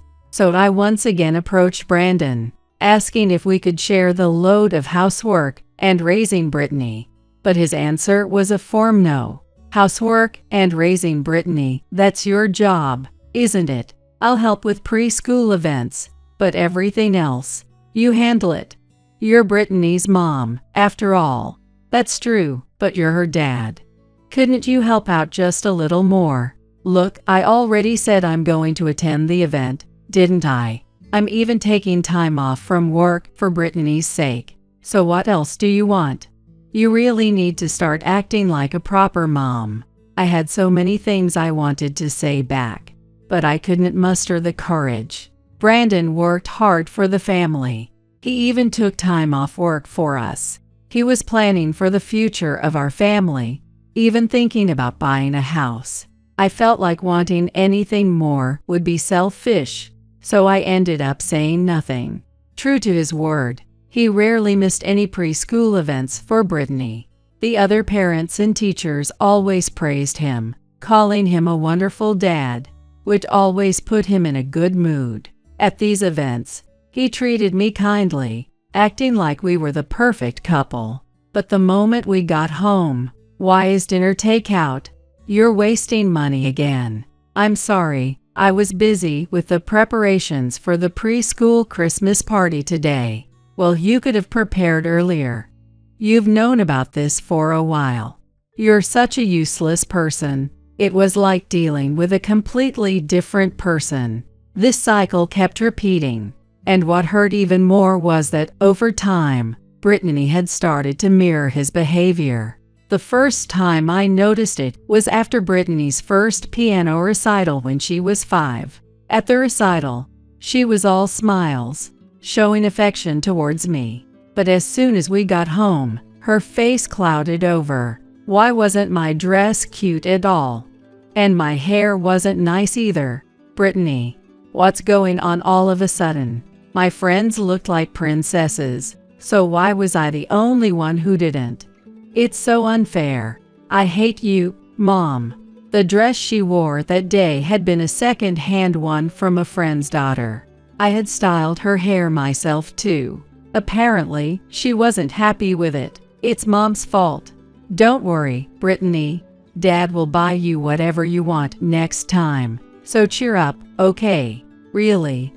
Dad, I love you. It was Brandon who had originally suggested the second-hand dress. I've told you before, my paycheck goes into our retirement savings. I don't have extra money to spend. I know, but it was Brittany's first recital. Couldn't we have spent a little more? I said no. And that's that? You're always relying on me. Why don't you figure something out yourself for once? My salary was already stretched thin between paying off loans, covering our daily expenses, and Brittany's extracurricular activities. But I had still managed to scrape together enough money, after asking for favors from several people, to get the dress. I had even discussed the hairstyle with Brittany beforehand, and she had agreed to it. But when she saw the other girls in their outfits, she felt insecure and upset. Yet in front of others, she put on a smile, pretending we were the perfect family. Then, as soon as it was just the three of us, she would lash out at me, hurling insults. Her behavior was eerily similar to Brandon's. After that recital, Brittany, who had once been so sweet, started to look down on me more and more. And whenever she blamed me, Brandon would always side with her. I was being blamed by both of them at the same time, and I felt my confidence shrinking day by day. Honestly, I should have reached out to someone for help at that point, but with the daily grind of household chores and work, I barely had any energy left to even think about doing that. On top of that, they kept saying things like, "How can you not understand something so simple? You're just not normal." So I started convincing myself that I was the problem, their family, so it's okay for them to be a bit selfish. It's my fault for not trying hard enough. Thinking that way was the only way I could keep myself going. But then, it suddenly happened. I will never forget that moment. It was the year Brittany started middle school. I'm exhausted. There's no place like home. That day, we had just returned from visiting my parents-in-law. Hey, get me some coffee. I want meatloaf for dinner. Okay. I'll get it ready right away. Even though it was just a day trip, we got home much later than expected, and I rushed to start on the household chores. In the middle of that, I was confirming the plans for the next day with Brandon. Mom said she needs us there by 11 a.m. tomorrow, so we should leave around 9 a.m., right? Actually, I've been thinking. Do we really need to keep going to your parents' house? What? Why? Well, you're my wife, right? So we only need to visit my dad and mom, don't we? Plus, I'm tired and just want to relax at home tomorrow. Brittany, don't you feel the same way? Yeah, I don't really want to see Grandma and Grandpa either. But if we don't go, I won't get any allowance. Oh, right. Well, then why don't we just have them send it to you? Dad, that's a great idea. I'd prefer that. All right then, it's settled. Allison, make sure to call and let them know. They don't want to go because they're tired, and they want to just get their allowance sent over. What are they even saying right now? My mind was spinning with all kinds of emotions. Visiting my parents' home was my one and only source of joy. So this time, I gathered all my courage and spoke up against them. You can't seriously think that's okay. If you're both so tired, then I'll just go by myself. You two can take it easy tomorrow. Though I was frustrated, I tried my best to say it in a calm and gentle tone. I thought that way, things would stay peaceful. But hearing this, Brandon's face twisted in anger as he shot back. What? If you go alone, who's going to make food for us? Why don't you just order delivery?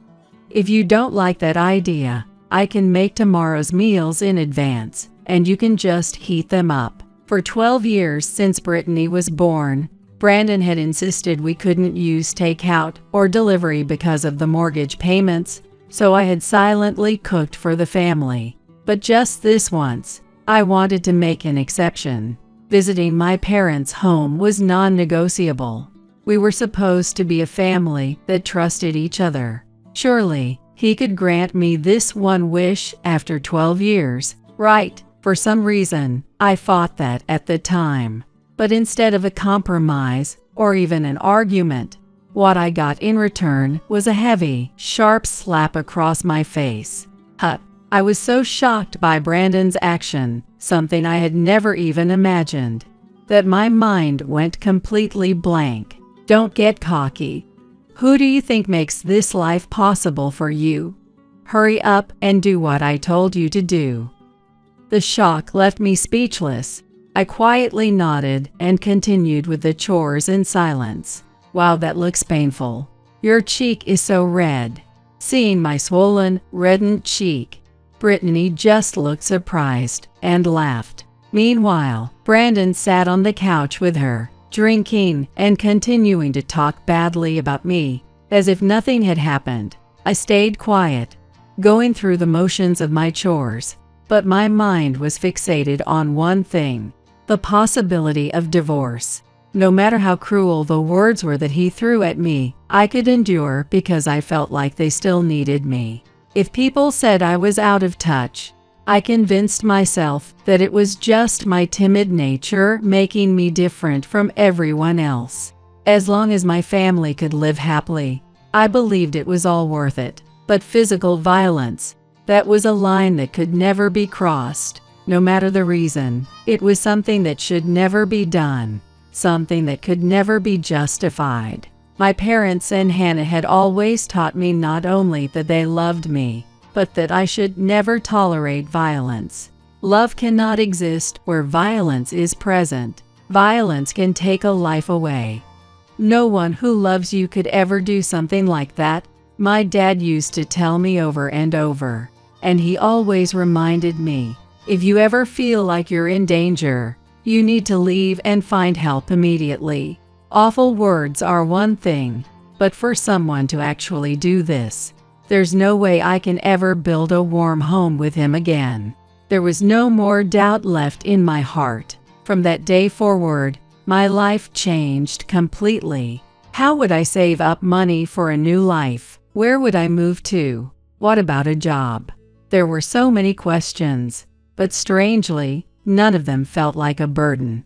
It's sad to admit, but I had already been wishing to escape this life for some time now. I had just buried those feelings deep inside, but when the violence came, all of that was blown away.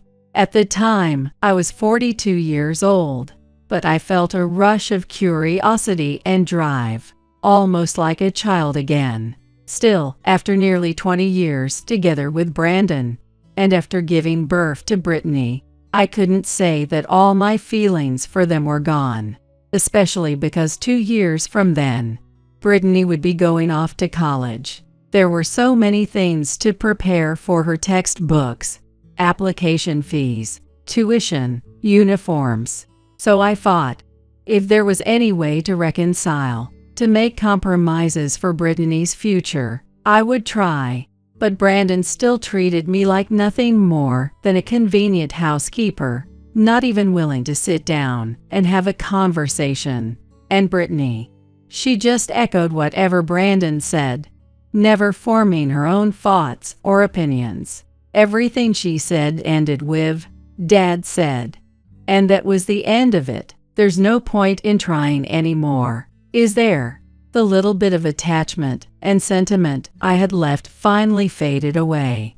I made up my mind to seriously start preparing to leave the house. Finally, after finishing all my preparations, I called the two of them into the living room. "I need you to sign this today," I said, handing the divorce papers to Brandon. "What? Are you serious?" "Yes, I'm serious." "Mom, you really want to get divorced?" "Yes, I do." They probably never thought I would ever say something like this. They both stared at the divorce papers, then at my face, back and forth, with expressions of complete disbelief. To be honest, a small part of me still hoped, just for a second, that they would try to stop me. However, there was no way they would say anything kind to me. "What's with that smug look on your face? Just divorce talk, huh? You wouldn't be living in a nice house like this if I hadn't married you. But you're really ungrateful, aren't you? So if this mom's leaving, does it mean we're eating out today? Yay, I hope the new mom is prettier, nicer, and richer." Even though their wife and real mom was about to leave, Brandon and Brittany didn't seem to care at all. Well, I guess that's just how it is. I silently waited for the divorce papers to be signed, laughing at myself inside for expecting anything different. Brittany looked confused for a moment, but Brandon eagerly began to sign the papers. And once he'd finished signing every part, "Here, I divorced you. You should be grateful about this," he said, throwing the divorce papers at me. As I picked them up, I couldn't help but notice how unnaturally calm he was. Honestly, I had expected him to yell, "What about my dinner?" But Brandon showed no anxiety at all about life without me. It felt strange, unnatural even. So I told him, "Just so you know," and proceeded to show him where we kept the toilet paper and cleaning supplies, and explained the garbage schedule. If he realized I was serious, surely Brandon would get angry. He might even become dangerous. But I was desperate to understand why he seemed so unbothered, why everything felt so wrong. Then, with a dismissive look, "That's not necessary. Housework is a woman's job. I'm not doing any of that." Brandon laughed. "But if I leave, you'll have to do it yourselves, won't you?" "What? I have to cook and do laundry?" "No way. Dad, do something." Brittany cut into the conversation, and that's when Brandon admitted to the affair. "Don't worry, Brittany. I've already found someone to take her place." "Really? That's a relief." Brittany looked relieved, while my face went pale. So that's why you've been staying out late and coming home in the morning more often. Leaving the house had been triggered by that violent incident. But the truth was, long before then, there was no love, no bond left between us. It was only now that I finally realized that. To think I'd discover such a truth at the very end. When did it happen? Or rather, where did we go wrong? My mind was consumed with those thoughts, and the scene before me blurred as my eyes filled with tears. By the way, I'm definitely getting compensation and child support in the divorce. So pack up and get out. You're a useless person. Oh, what happened to the thank you for all the years I took care of you? Did your mouth disappear? Their smug smiles only deepened the feeling of my own misery. Holding tightly to my favorite bag, the only thing I had left, I could barely hold back the tears. And then, it happened. Thanks for looking after Allison. I'll never forget that. What? A voice came from behind us, and everyone turned in surprise. Hannah. There stood Hannah. What the hell are you doing in my house? I'm calling the cops for trespassing. Who is she? Without paying any attention to the confused and flustered two, Hannah walked straight toward me. Then, like a prince in a fairy tale, she gently took my hand and, "You've done so well. I'll take care of it from here," in a soft voice, whispered. Her gentle voice melted away the tension that had been gripping me. "Hannah, thank you." Before I knew it, big, heavy tears were streaming down my face. Hannah, seeing this, pulled me into a comforting embrace and gently guided me to the car parked outside. She opened a back door and helped me sit down, then closed it softly behind me. However, the window was slightly ajar, and the conversation outside could be heard clearly. "Hey, who the hell are you? Why the hell are you just walking into my house like that?" Brandon shouted angrily. But Hannah, her voice cold as ice, responded, "I have the key, so of course I came in. This is Allison's decision. I'm just here to help carry it out." "Wait, are you Hannah? I don't care if you're family. You can't just barge into my house." "Wait, is this that Hannah who never gave me any allowance? Haven't seen you in forever. And look at you, all dressed up in a suit on a Sunday. You must be broke if you're working that hard." Pathetic. Brittany seemed to be mistaken. But Brandon knew better. He could tell Hannah's suit and a car she drove were expensive. And that's exactly why he started making a scene, hoping he could find a way to squeeze some money out of her. Sure enough, Brandon began probing into Hannah's job and income, demanding she hand over a business card to verify her identity. But she didn't answer any of his questions or meet any of his demands. As Brandon's frustration grew, screw it. Get out of here. I'm done dealing with you," he spat, pushing her away. But in the very next moment, Hannah replied, "No, you're the ones you need to leave. This house has already been sold, and the sale is closing this month. You need to pack up your things and move out. That's final." "Huh? Wait, what do you mean by that?" "Exactly what I said. And just so you know, you're getting off easy. This is far more lenient than what you actually deserve." "What the hell are you talking about? You're insane." Brandon, now panicking, cursed and raged. But Hannah remained calm, speaking in a cool, measured tone. "First off, this house is in Allison's name. We both know your reckless spending habits would never get a loan approved. Allison, wanting happiness for her family, paid off the loan herself. So yes, she has every right to sell it, but that doesn't give her the right to sell it out from under us. Legally, it does. And considering you lied about saving for retirement while blowing money on your affair, you have no right to criticize Allison. How the hell do you know about that? Did Allison tell you?" Information like that is easy to come by if you know the right people. Frankly, with your multiple affairs, emotional abuse, and physical violence, you should have been sued and left unable to work again. But Allison didn't want that. Brandon, hearing Hannah's calm and chilling words, and realizing she knew everything, fell silent. Besides, this is my way of doing you a favor. A favor. That's right. A favor. What do you mean by all this thank you talk earlier? Curious to know what Hannah was really thinking, I instinctively leaned closer to the window to listen. Hannah must have noticed my movement. She looked over at me and smiled. I couldn't immediately grasp the meaning of that smile, tilting my head in confusion. Allison is very capable, but she has always been unaware of the malice of others. Because of that, many people have tried to exploit her talents over the years. I've been watching over her from the shadows, helping her when necessary. Oh, so does that mean you approve of me marrying Allison? That's not the case. You, personally, have many issues. Ideally, you should have been kept away, but Allison loved you. So I decided to let her make her own choice about the future with you. Listening to Hannah's words, I realized something.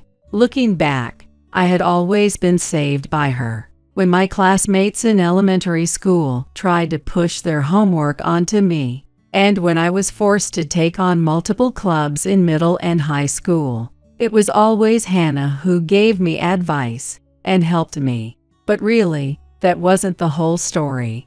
I had never realized how much Hannah had done for me behind the scenes, how hard she must have worked to protect me. It was only now that I understood it fully. It took some time, but Allison has finally learned to take action to save herself from a harmful environment. This, undoubtedly, is thanks to you too. That's why, as a form of repayment, losing the house is all you're facing. There was a noticeable change in Brandon and Brittany's expressions. Their faces drained of color. I was used to it, but Hannah's voice, when she was angry, could be as cold as ice, with no hint of mercy. In fact, I had never seen anyone outside of the family who didn't shrink back when faced with that voice. Oh, and just so you know, we will be claiming the full compensation from the divorce settlement. Be ready for that. I'll send you the details later. Divorce compensation. I thought losing the house was enough of a punishment. People who engage in infidelity or violence don't get to walk away without consequences. It's only natural to file claims for such offenses. Now, if you'll excuse me. Wait, it's Allison who's at fault, isn't it? She couldn't even follow my orders. What do you mean we're losing the house? Mom, why are you being so cruel? Dad, do something. Do something. Allison, get back here. I won't allow the house to be sold. Hey, are you going to ignore me? Allison. Brandon and Brittany were in full panic, screaming and shouting. Hannah, on the other hand, sighed softly and continued in a calm tone. You brought this situation on yourselves. Other people live their own lives. You are in control of your own choices. And with every choice comes risks and responsibilities. It's time you understood that. Stop acting like you know everything. Allison, get out of the car. I will never accept this. You push your views on others too much. A family is like a community. It can't survive on one-sided demands. You have to listen to each other, find compromises, or it will fall apart. With that, Hannah got into the driver's seat and looked back at me. With her usual gentle smile, "Are you ready to go? Do you have anything else you want to say?" she asked. I nodded quietly and stared straight ahead. Seeing that, Hannah returned the nod with a relieved expression and started the engine, preparing to leave. But in the next moment, a loud noise echoed right beside us. Brandon. It was the sound of Brandon desperately banging on the car window, trying to stop me from leaving. "Allison, I'm sorry. I apologize for everything I've done. I'll stop the affair. I'll help with the housework and take care of the kids. I'll save money, seriously, I swear. Please, just come back to me. I need you. I really do." Oh, it's the same words he said when he proposed to me. 17 years ago, Brandon had said the same thing to me. And back then, I felt like I was floating on air, overwhelmed by happiness. But the truth was, it wasn't me that he needed. It was my skills. That must be why he never helped with the housework. It took me 17 years to realize something so simple. How pathetic. Even as I watched Brandon outside the window, pleading desperately, my heart remained unmoved. "Dad, what's going to happen to us now?" "Hey, Dad, shut up. I don't care what happens to you.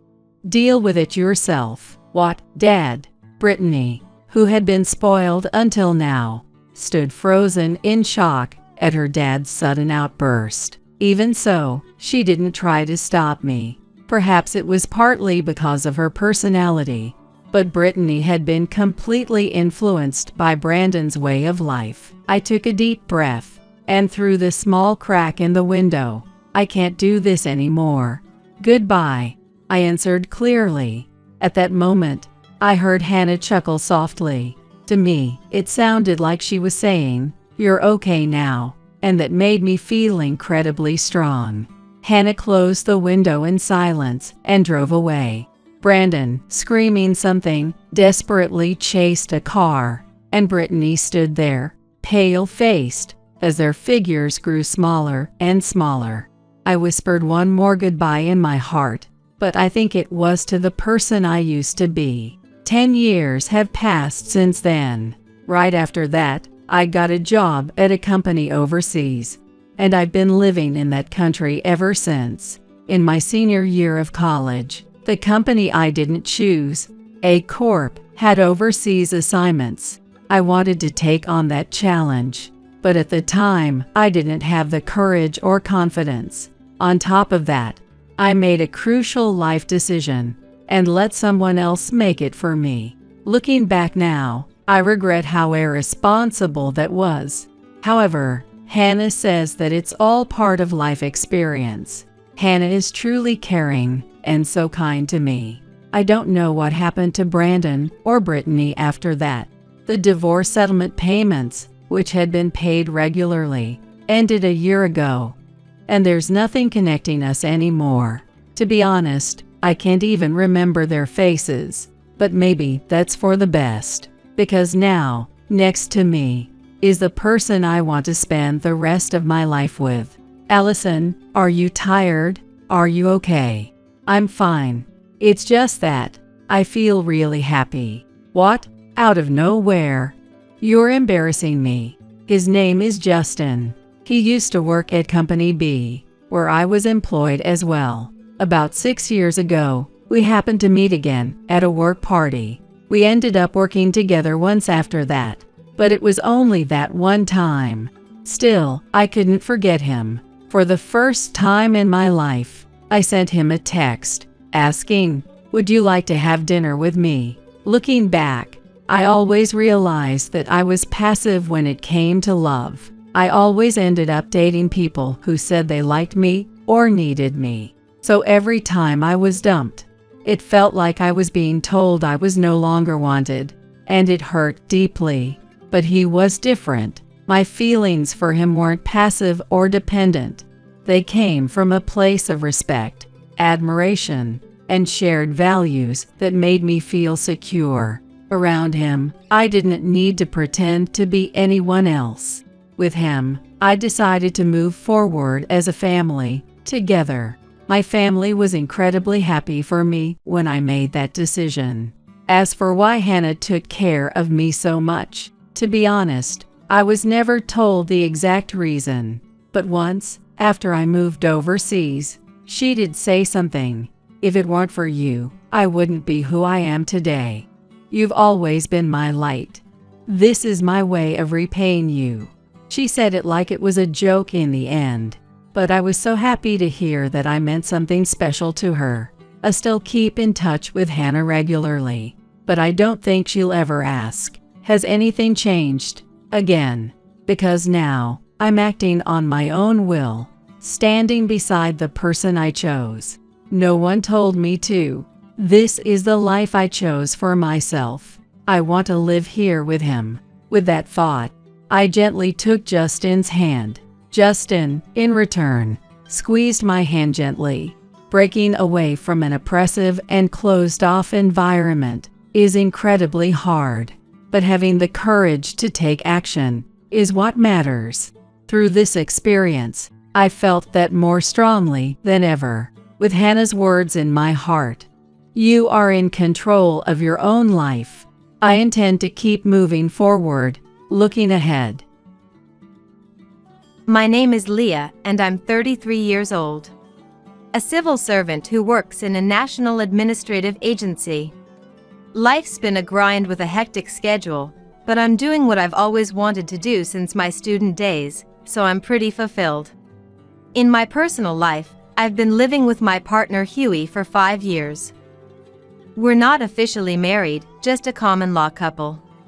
Huey's parents often say, "It's fine now, but shouldn't you consider getting married for the future?" But we haven't taken that step yet. You see, my family is steeped in male chauvinism. They prioritize the eldest son above all. My parents, and even my grandparents on both sides, have always treated me like I'm worthless just because I'm the eldest daughter. Despite being the first child for my parents and the first grandchild on my dad's side, no one ever showed interest in me. "I have a talent show at school tomorrow, can you come?" I've asked my mom and dad countless times, only to be mocked and told, "If we had free time, we'd rather sleep."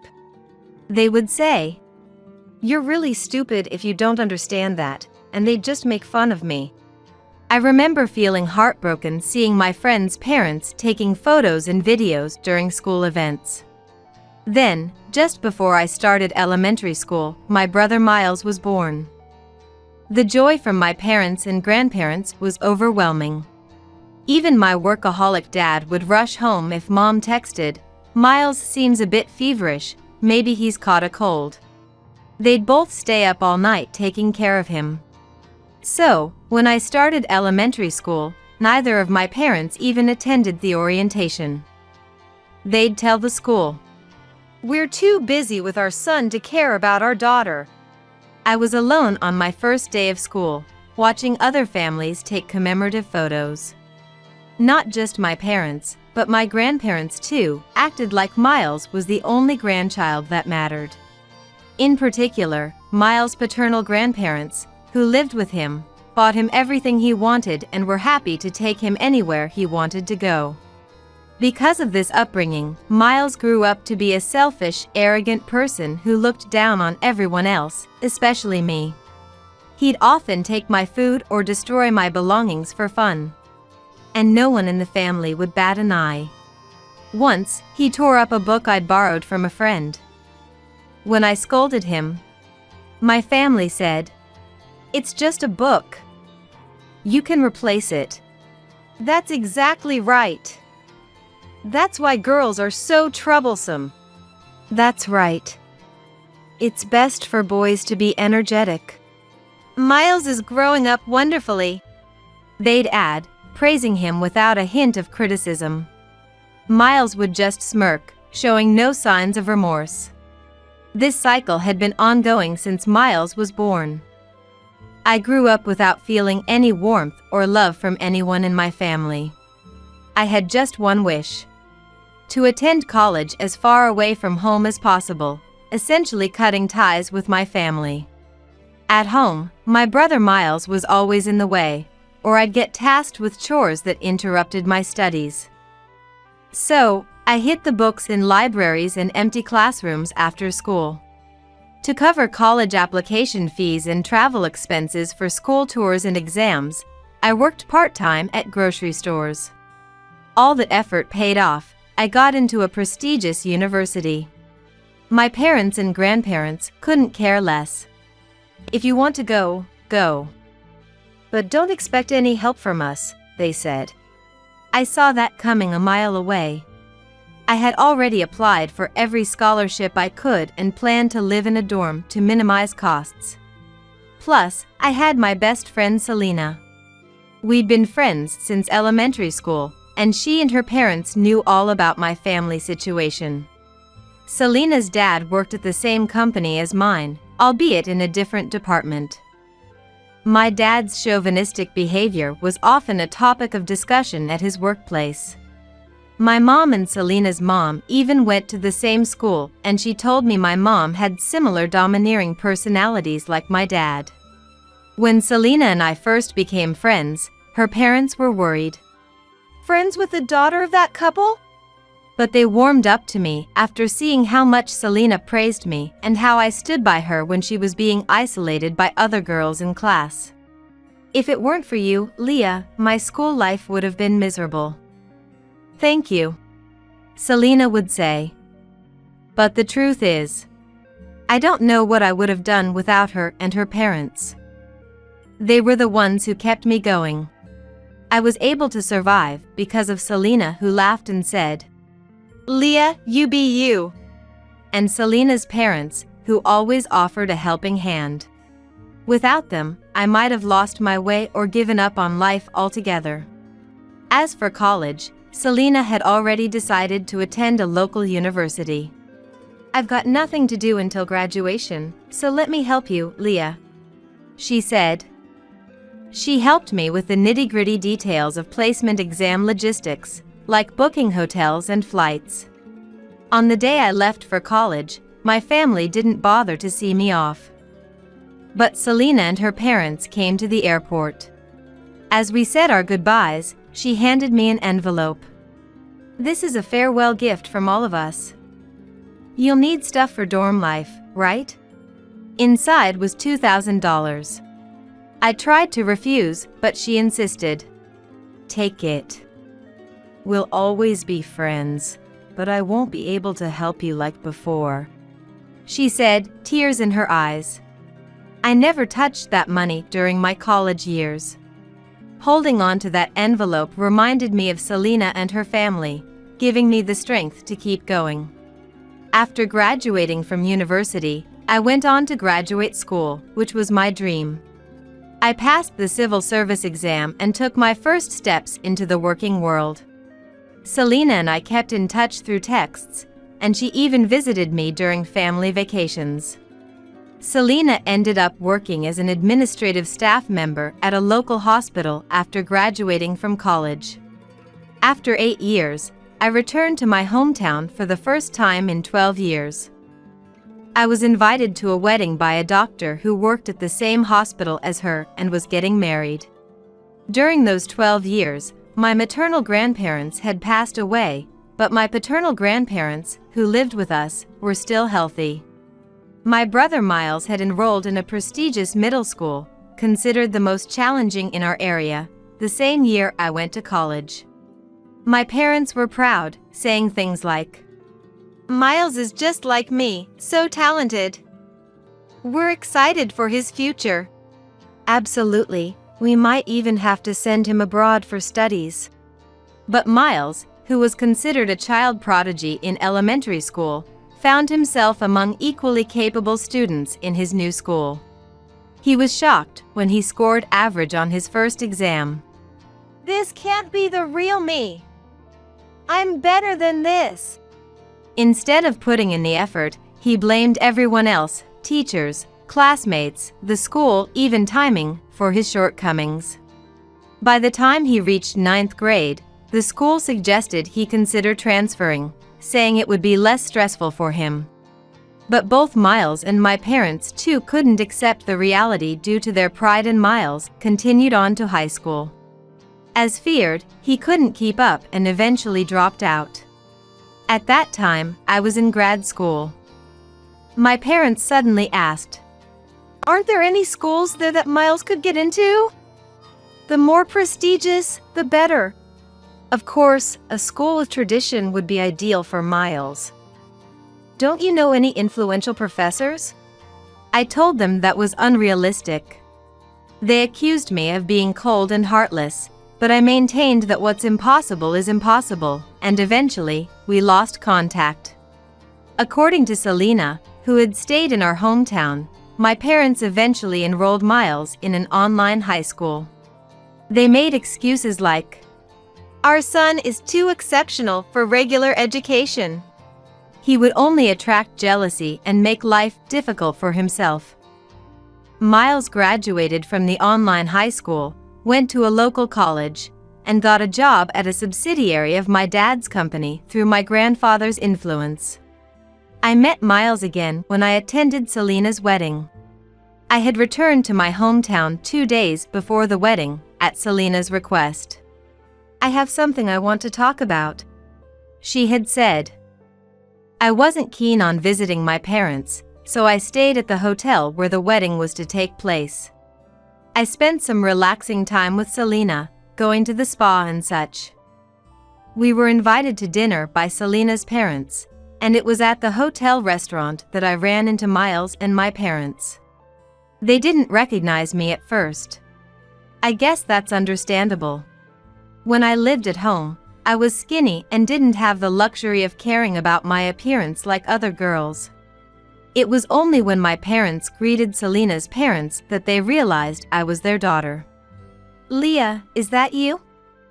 You're back in town? You've changed. Are you free later? Maybe we could." They were oddly friendly, but I wasn't in the mood. "I'm heading back right after Selena's reception, so I don't have time," I said, and quickly left. I did make eye contact with Miles, but to be honest, I wouldn't have recognized him on the street. He had lost his youthful look and now had a face that oozed cunning. After the wedding, I returned to my condo. Soon after, I started receiving messages from my parents and Miles, who had forcibly obtained my number from Selena's parents.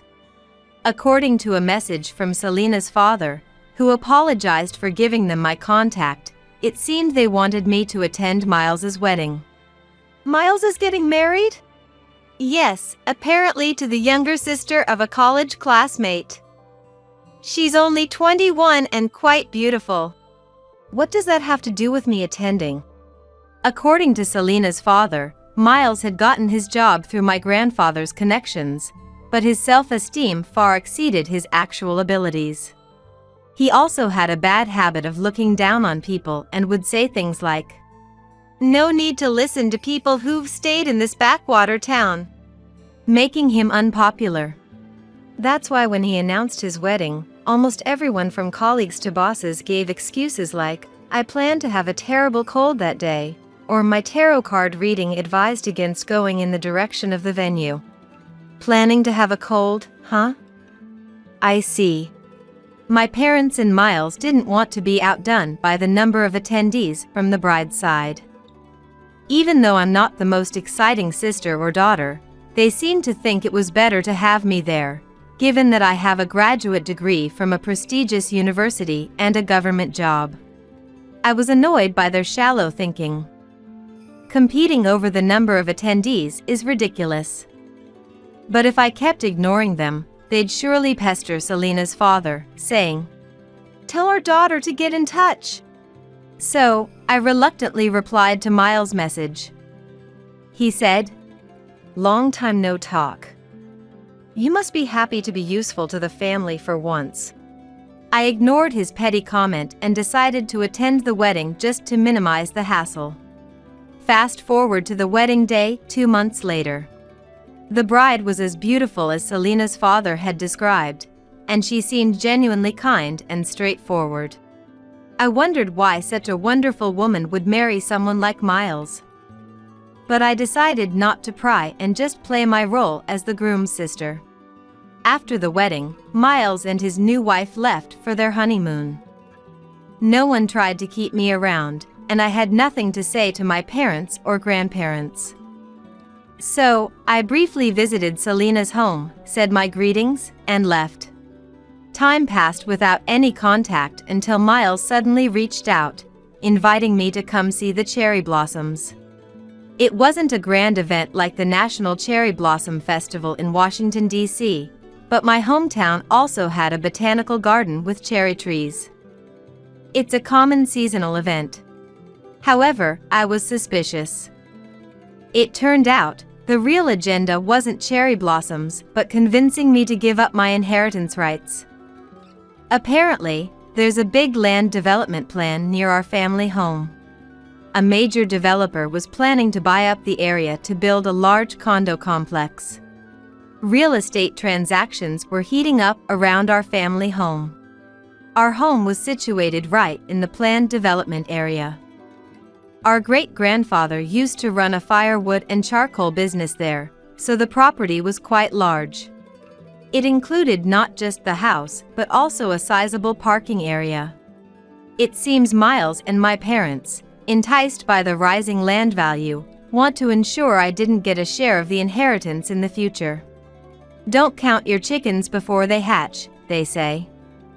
I never really cared about inheritance, but Huey once advised me. Even if you don't need it, it might be good to settle things once and for all. So, I decided to go back home. I booked the same hotel I stayed in before, and I planned to meet my family at the botanical garden. Then came the day. I arrived at the designated spot and found my AITA, whom I'd met only once at a wedding, sitting alone on a bench. I was 3 hours early, but she was there even before me. She seemed well prepared, but her face was pale, and dark circles were evident under her eyes. Do you remember me? I'm Leah, Miles' sister. We met at the wedding. Upon hearing this, she stood up in surprise, but almost immediately stumbled. I quickly reached out to catch her. She was surprisingly light and frail. It was like looking at myself back in high school. I'm sorry, thank you, she said. Her name was Carolyn, if I remember correctly. Carolyn, right? If you're not feeling well, don't push yourself. Let's sit down. We sat back down, but the bench was cold, probably from the rain earlier. Upon closer inspection, Carolyn's apron and hair were damp, as if she'd been caught in the rain. What time did you get here? We agreed to meet at noon, right? Yes, but I was told to secure the best spot for cherry blossom viewing, so I've been sitting here all night to make sure no one else took it. This might be the best spot for cherry blossoms, but you didn't have to go through all this trouble. But if I don't do as Miles says, not just him but Trevor and Jasmine will scold me too. This is just how it always is. Trevor and Jasmine are the names of my dad and mom. Hearing Carolyn's story, I felt a rage that made my whole body tremble. I immediately took off my coat and put it on Carolyn, then sent a message to Selena. That afternoon, while Selena and I were taking a break, she got an internal call. I think it's probably from Leah's family. How should I respond? I wrote down what I wanted Selena to tell my parents and Miles and handed it to her. Sure enough, within an hour, Miles and my parents rushed in. Hey! What do you mean, there's no reason to see you anymore? Exactly! We had to search all over the garden because you broke the appointment and didn't even contact us. And finally, someone told us they saw you and Selena together. And that person said you were with my wife too. The three of them started yelling, but Selena sternly told them to keep their voices down as we were in a hospital. But their silence lasted only a moment. The next second, they turned to Selena. Who are you? Don't butt in. If you're not family, leave. They barked. However, Selena, who deals with various patients and their families daily as a senior administrator in the hospital, wasn't fazed. I'm not an outsider. I helped bring your wife from the botanical garden to this hospital. Right now, Carolyn is receiving treatment and resting in her room. So, you can't see her. Hearing this, Miles and my parents became even angrier. Why do I need permission to see my own wife? Explain what's going on. They were unbearably loud. Fed up, I first turned to my parents. Keep it down. Can't you remember being told to be quiet just a minute ago? Is there something wrong with your memory? Then to Miles, who was standing next to my parents with a red face, I said, "You dare call yourself a husband while mistreating your wife? How ironic." Just then, Huey appeared, accompanied by 2 police officers. "All right, here we are. This is the husband and relatives of the victim I mentioned earlier." As Huey pointed to the 3, their faces, which had been so red, suddenly tensed and turned pale. "What's going on? Why are the police here?" "Victim? You mean Carolyn? Isn't this an exaggeration? She just felt a little sick." Stammering, Miles and my parents tried to argue back. Huey handed them his business card. I should have mentioned earlier. I'm Leah's partner and a lawyer. From now on, I'll be representing Carolyn." "Nice to meet you." "Representing? My wife? What do you mean, representing?" Making a woman sit alone outdoors overnight in temperatures below 41 degrees Fahrenheit, just to secure a cherry blossom viewing spot, is far from normal by any standard. But still, isn't it strange for a lawyer to get involved in something like this? When a client asks for representation, it's natural for a lawyer to provide it. Besides, you guys canceled Carolyn's cell phone contract over a year ago and hardly give her any money. What if something had happened while she was out there? But nothing did happen, so that's beside the point. Can't you imagine what would happen if someone went without food or water for nearly half a day? You're not kids anymore. But. Moreover, when you told her to secure the spot, you didn't even give her time to dress properly for the outdoors. You even locked her out immediately. How is this not malicious behavior? Huey spoke smoothly, and the 2 police officers beside him nodded with stern expressions. I chimed in. When I met her, she was freezing and looked pale. That's why we brought her to this hospital in Selena's car right away. Actually, I was at the botanical garden 3 hours before meeting Miles and my parents because I had plans to meet Selena. I had texted Selena that I was meeting Miles and my parents under the guise of cherry blossom viewing. She suggested, "Why not take a stroll in the botanical garden to calm your nerves before that?" I agreed, as I was feeling a bit uneasy. Thanks to arriving much earlier, I was able to find Carolyn in poor condition. Panicked, I immediately called Selena, who was still at home. Her husband, a doctor, advised to bring her to the hospital as soon as possible and even came to pick us up as he was on his way to work. Thanks to that, Carolyn received prompt medical attention, and her body temperature and color soon returned to normal. However, based on Selena's husband's diagnosis that she was both physically and mentally weak, she was transferred to the inpatient ward. In the meantime, after hearing Carolyn's story during the ride to the hospital and between exams, I consulted with Selena and contacted Huey, who promptly came over. Huey then acted as Carolyn's attorney, consulting with the police and contacting her family. As far as I'm concerned, your actions against my client could be considered assault. Naturally, I plan to file a complaint in that regard. Upon hearing this, Miles' face changed color. Assault? That's a bit much. I didn't physically harm her or anything. Assault doesn't just refer to physical injuries. Past cases have defined it as adversely affecting a person's health. Adversely affecting health? She just felt a little sick. There's no need to make a big deal out of it.